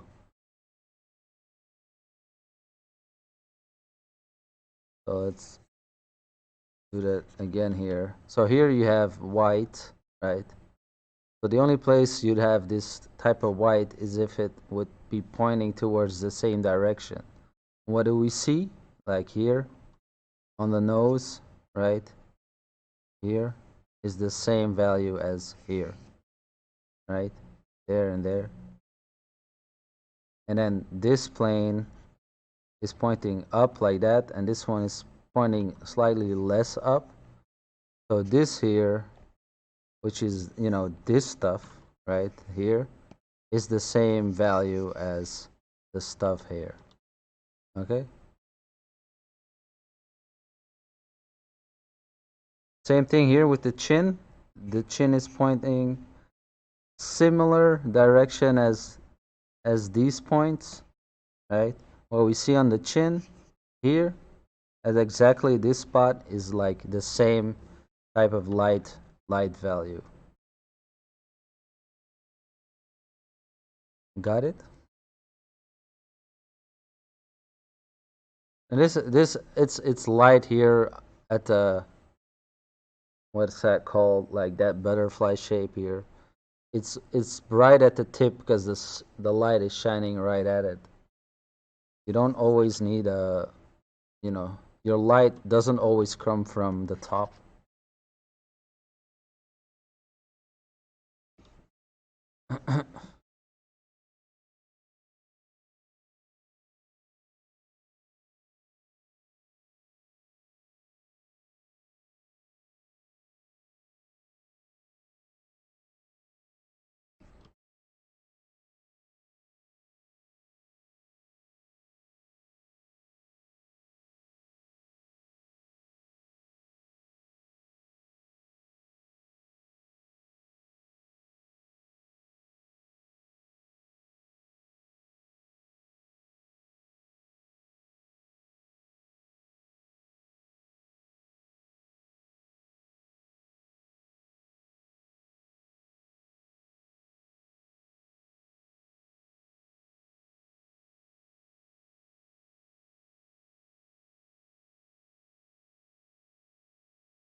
Pinhead was just trying to indicate the points of his face.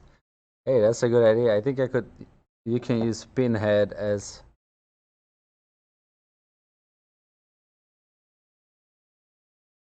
a teaching a teaching thing for artists,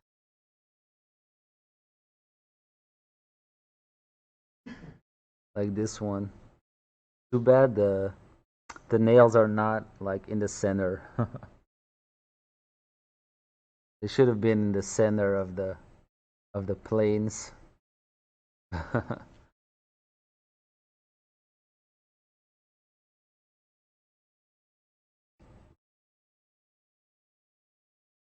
I often solve hands by doing kind of like a blind contour drawing in the beginning.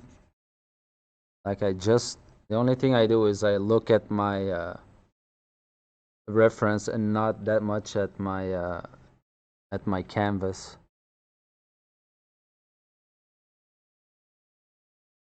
to kind of see the the abstract shape silhouette of the hand.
And you can do some kind of first like a lighter render pass, then you would like finish it just to indicate a light. It's something I also learned from people who do like traditional atelier style um, rendering.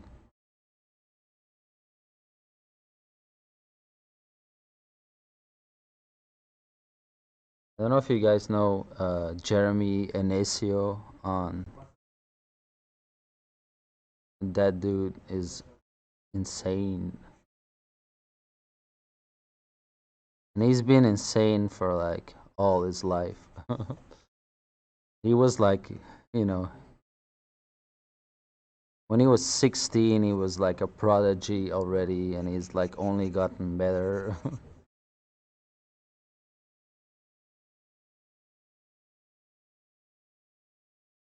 Who's your husband? Jeremy? No.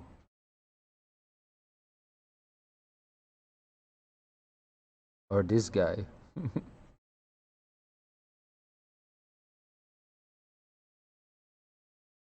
Yes, what? Yes, who?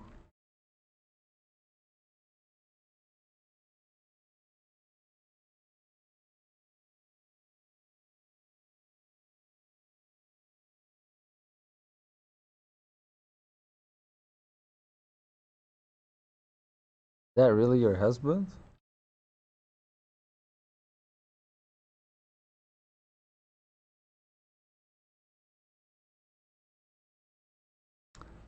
Well, you can tell him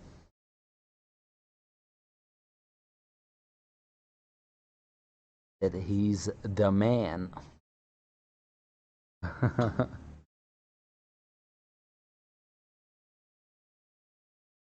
Oh.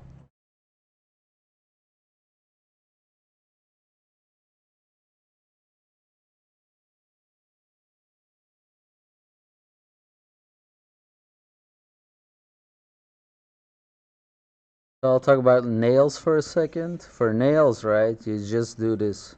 You do this, and then you soften this edge. And this edge you keep sharp.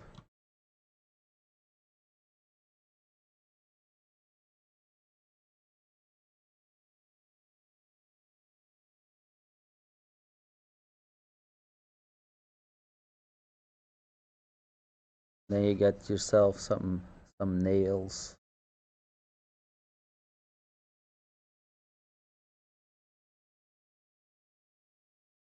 Do you enjoy realistic more than surreal art? Not I like imaginative character design and stuff. That's my jam. I don't really like surrealistic art movement like Dali. Not the biggest fan of that.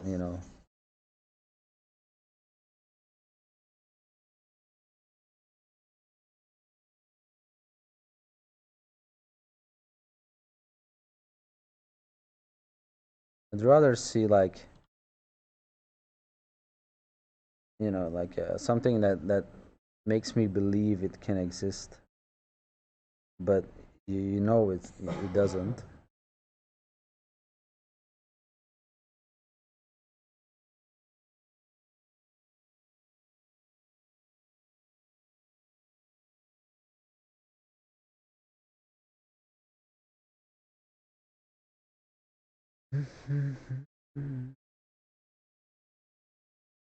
I'm not really a Bouguereau guy. No, like I think he's not sure. Like some of his paintings are cool, but some are quite like boring subject subject wise. I don't know. Like I like a renderer with a bit more like grit. I think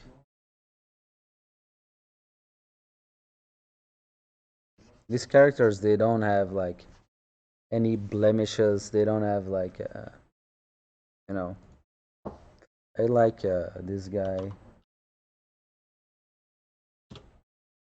more in terms of you know skin texture.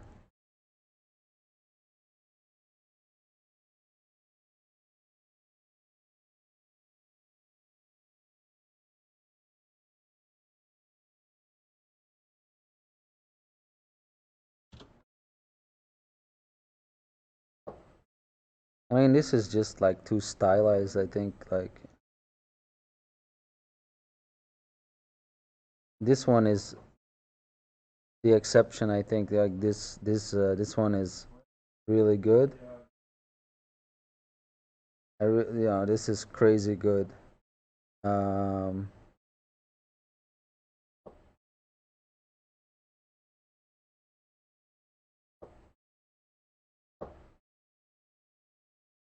mm, yeah, but I mean, it's painted really well, uh, but it doesn't. It just doesn't speak to me that much.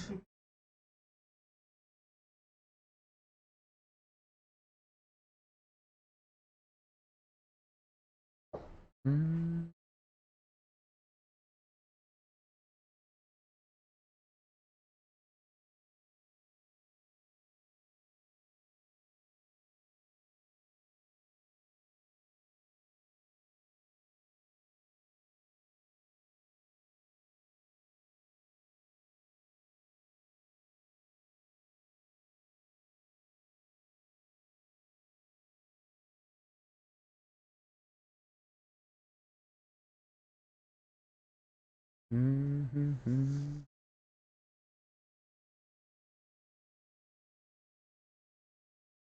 I also like this guy, Dagnan Bouveret.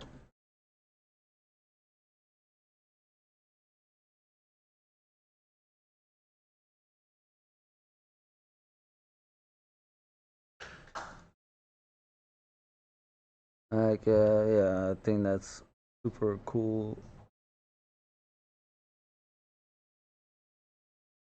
That's not. I don't think that's from him.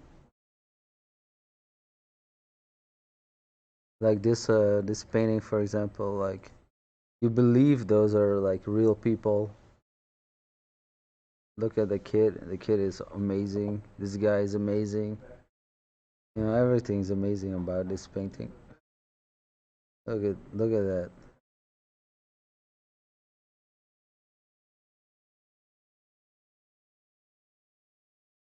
Um, he's got more. You know, this here. Look at it. Look at it.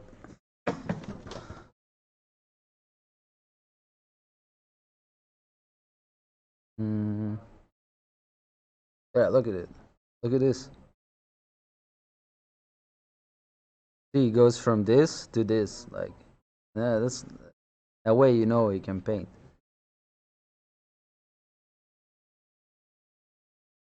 And look at that. You know, it's fucking creepy.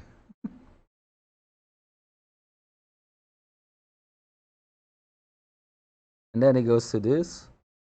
It's like he doesn't have a style.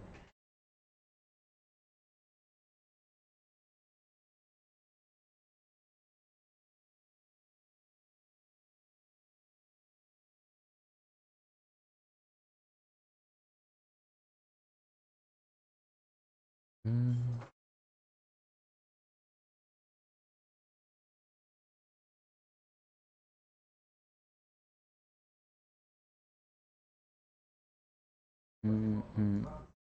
Oh my god! Look at that! Look at it!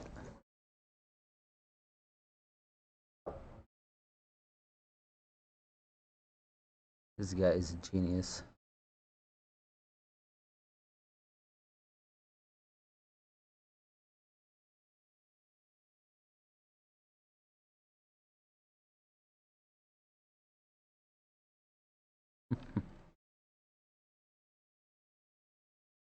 Hey.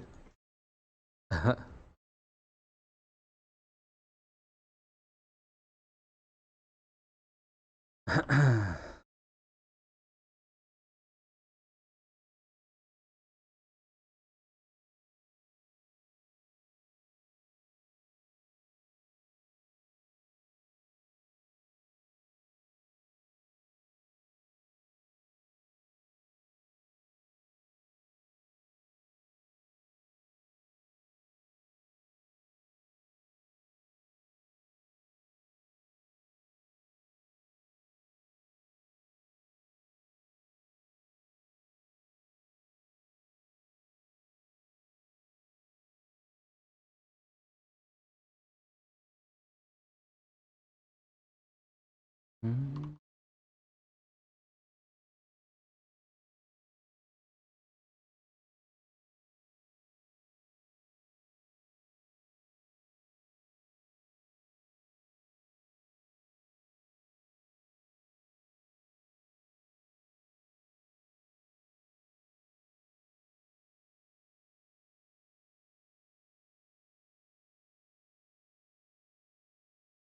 Mhm.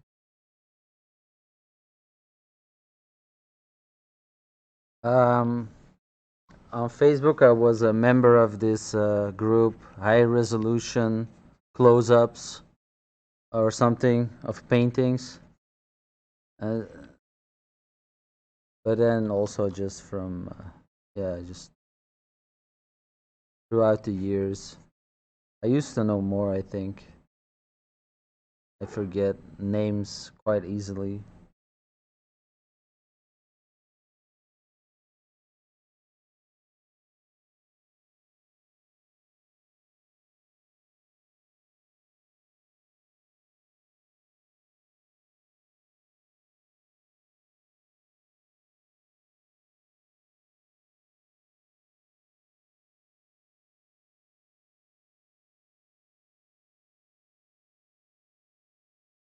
Mm.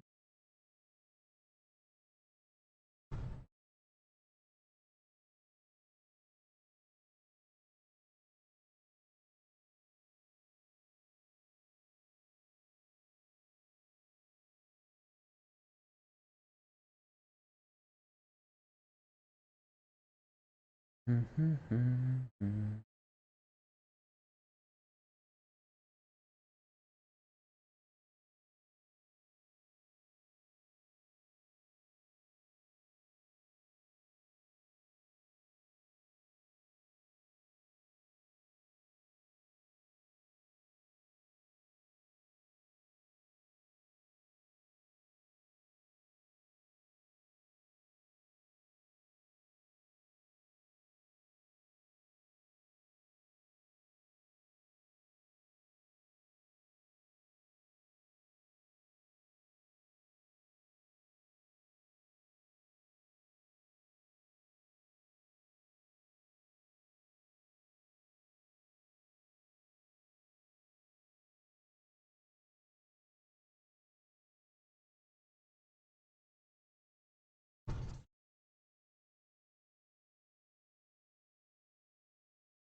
Yeah, he's really great.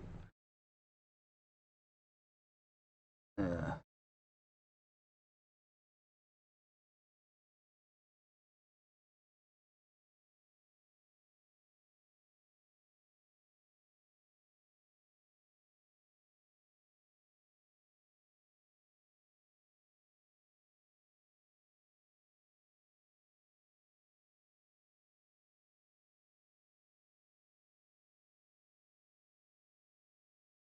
Yeah, he's a render style. I always try to kind of try to copy it.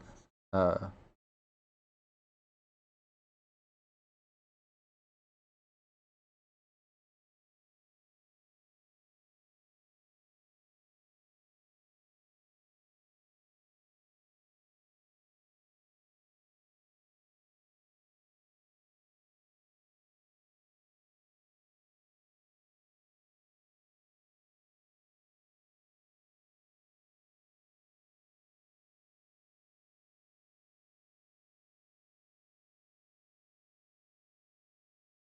have you ever read books about anatomy? Yep, a lot of books.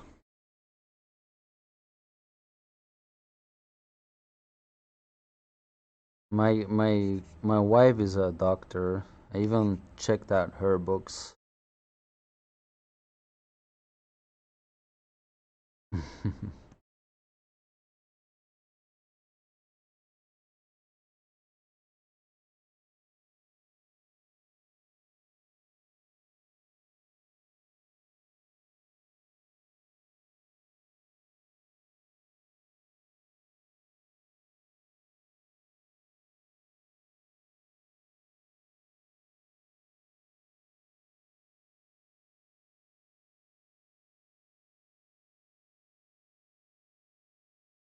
I still don't know enough anatomy. Still need to, you know.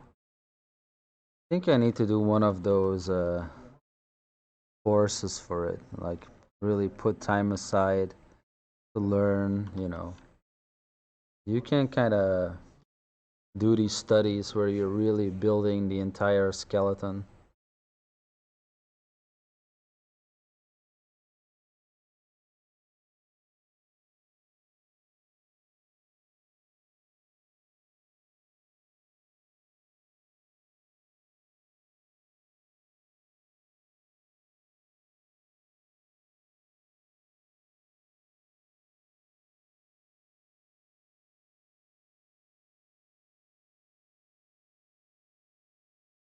I think in theory you should know all of like the surface muscles and landmarks by heart. And I have to admit I don't know. Um, it's like whatever is on the forearm. Honestly, not entirely sure. I can kind of do it from intuition though, but like if I think about it too hard, then it goes wrong,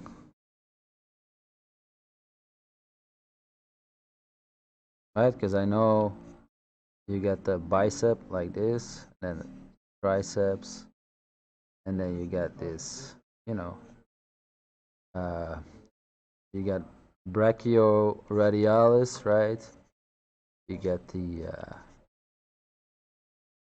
the deltoid with its three heads, and then right goes like this. Then you get like the bone of the radius, um, and the little bone of the ulna, and then you have all these, you know, muscles going out like that, something like that, right? And then the hand.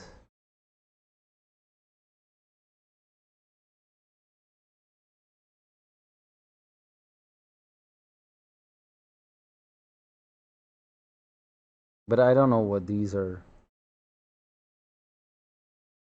called. Like these are the flexors, I think. You got the flexors, I think, on this side, extensors on this side. They kind of work together, right? Um, you have the yeah the side of your thumb is like a straight line, right? So here, what I missed here, you go straight and then it goes in, right? It's here. You go straight. There's a bone, right? This is like piece of bone here. You go straight and then it goes in. And then on the other side, you have this little nodula bone here. And when your arm is palm to the front, then you have the ulna and radius. Um, yeah, I can't really draw that, but basically you got the ulna, which is like this, right? And then the radius, which is something like this, right? So the ulna is wide at the elbow and small at the pinky, and then the radius is the one that rotates when you're turning your arm. That's why it's called radius, right? And that one is small at the joint, and then wide at the thumb side. So when you turn your arm, uh, this one kind of goes over at something like that, right? That's why it's called radius.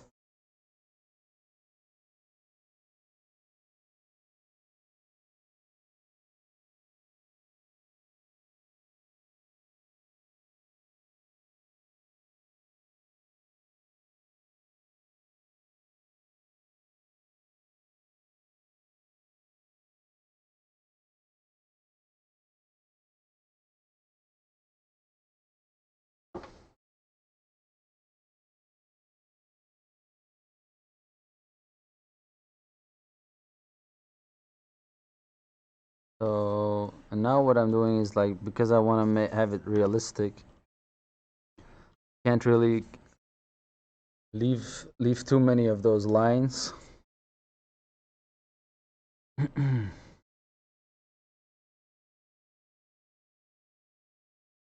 But I'm kind of happy with where I'm at, so I'm probably not gonna spend too much time on it anymore.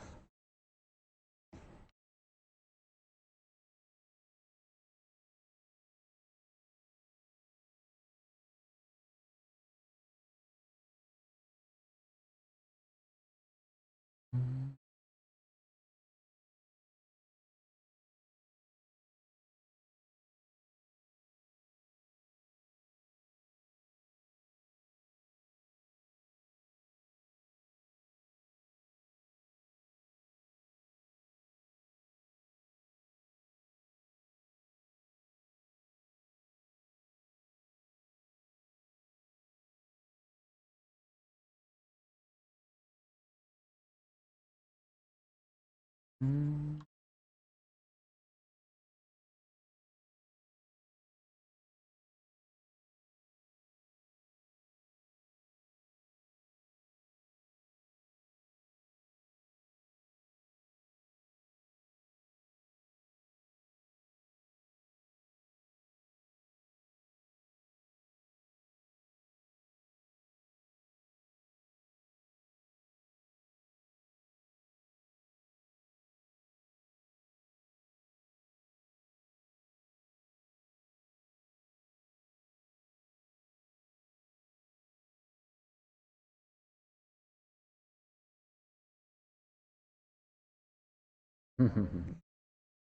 Yeah.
Yeah, I think Marshall Vandrum uses these old timey terms.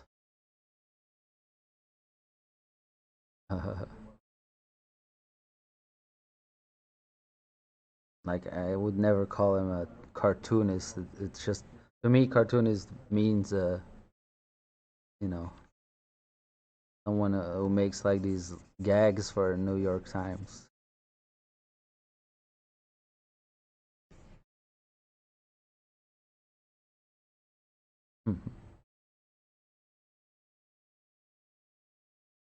But I know what he means.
Okay, Andre, sure. And Clay, yeah, yeah, yeah. Yeah, sure.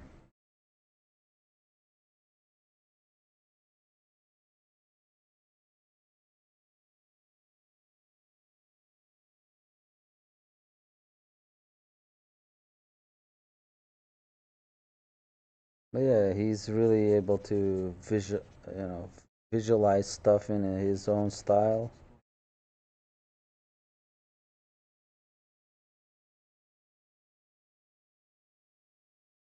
But he's yeah, sometimes the way he, how would I say,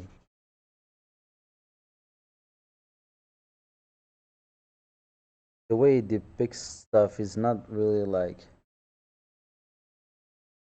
breaking like boundaries with that. I think. I mean, his skill is insane, but yeah, I'm more like more drawn to something like Paras Shanyar, for example, or Luca Boni. Hmm.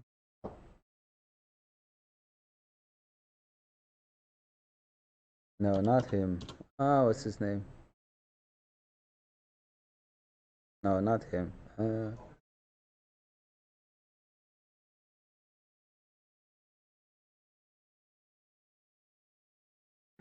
Name again?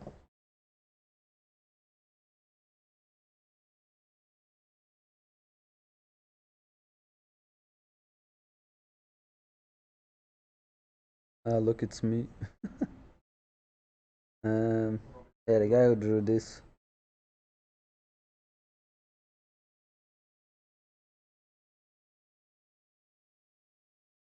I didn't mention it. Uh, Rael. Yeah,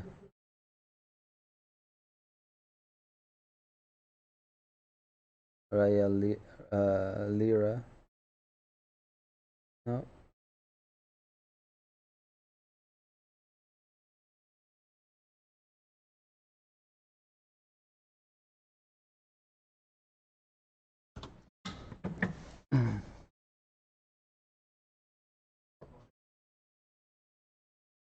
This guy.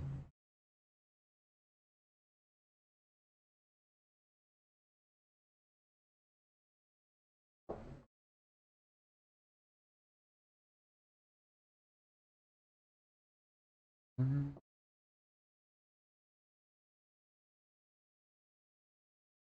I really love this guy. I wish I could draw these kind of like mechanical details. Not that good at it.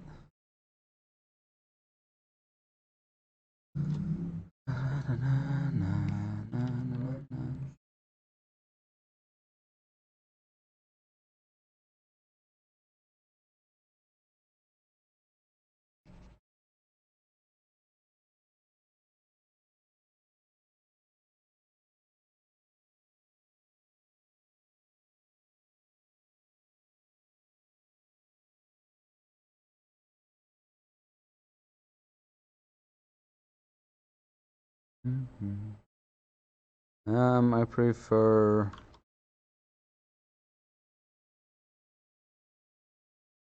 No, I love them both, but I'm not. I'm better at drawing fantasy. I think.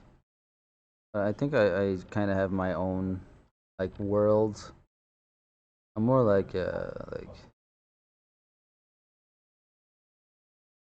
maybe like Tim Burton esque. You know, like I don't know, Big Fish, that movie. You know, that's more where I'm leaning closer to this kind of worlds than typical um, fantasy. Kind of a mix of a lot of things, probably.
Yeah, I just live in the world where it's, concept. You get the concept artists and you get the illustrators.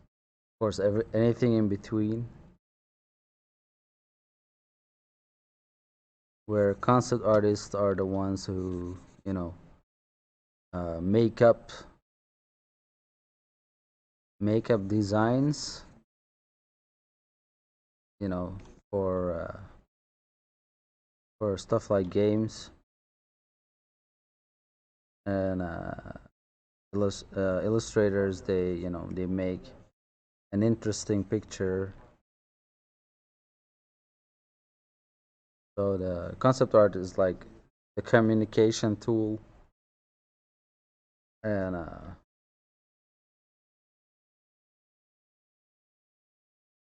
illustration is more like an end goal. You know what I mean, like an actual visual for something.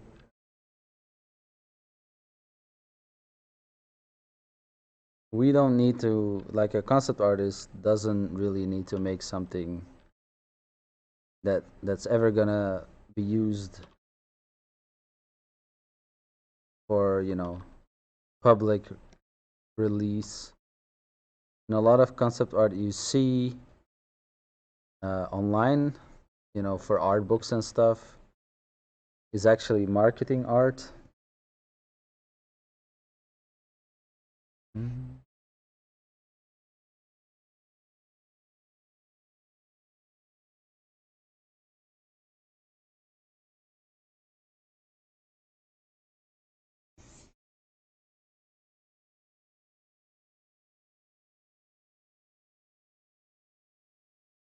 Okay, I made the arm slightly too big here.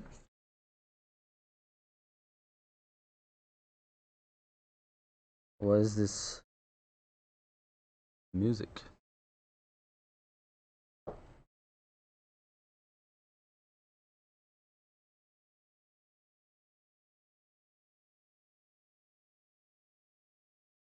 Mm.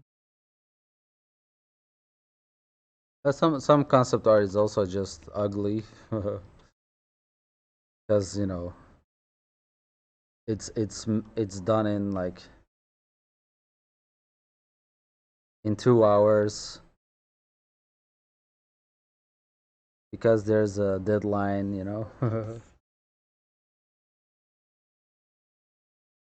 Yeah, yeah. I got a year's worth of work sitting on a hard drive.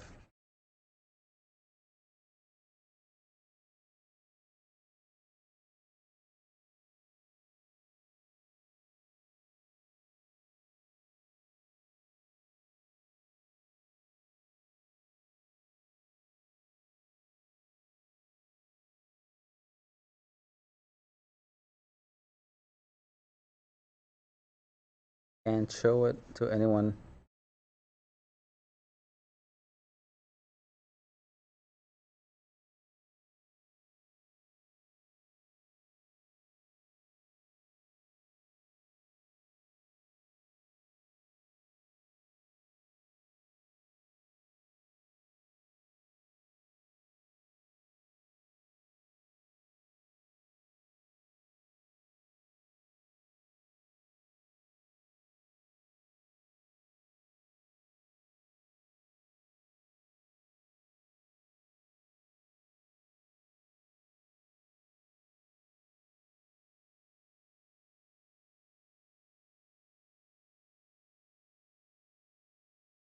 Mm.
All right. See you, minty, creamy. I'm gonna stop pretty soon here.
So this is just to erase some like artifacts that'll show up when you print it,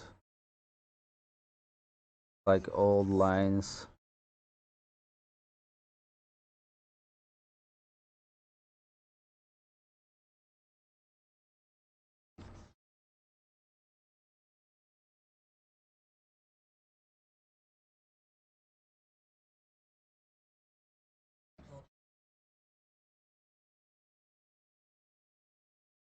Mhm.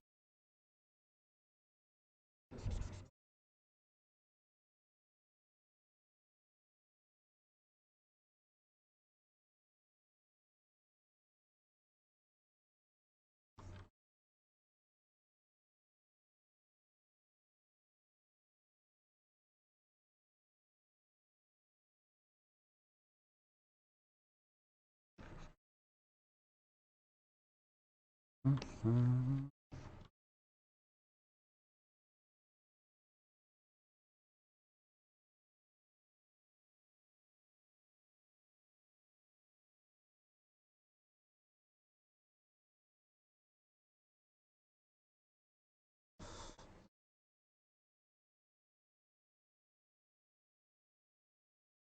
Yeah, it kind of works as an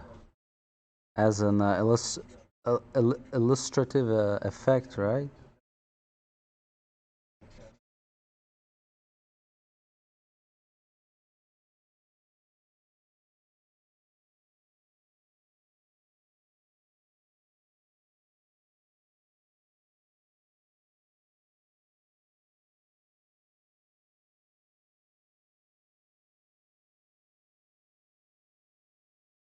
Yeah, sometimes when you print, those lines show up like super dark, and then yeah, you lost a lot of time.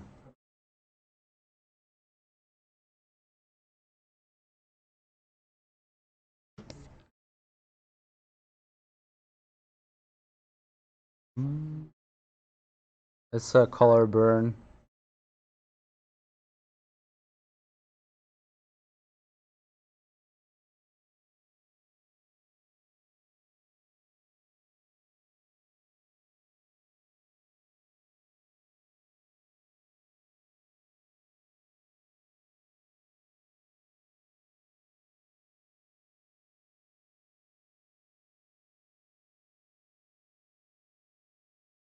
And there we go.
It makes you kind of see where you did like very abrupt value changes. Like there's no real rendering going on in the white spots.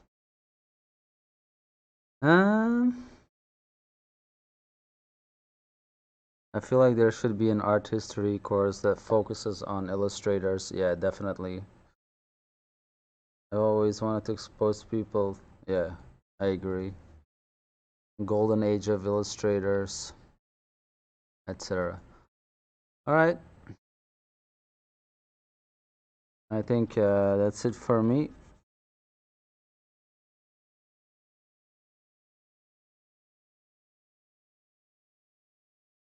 Glad you could join, and I'll see you later.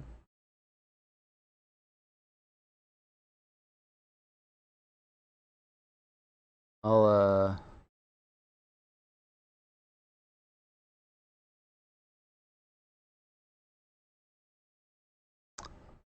I'll rate someone first.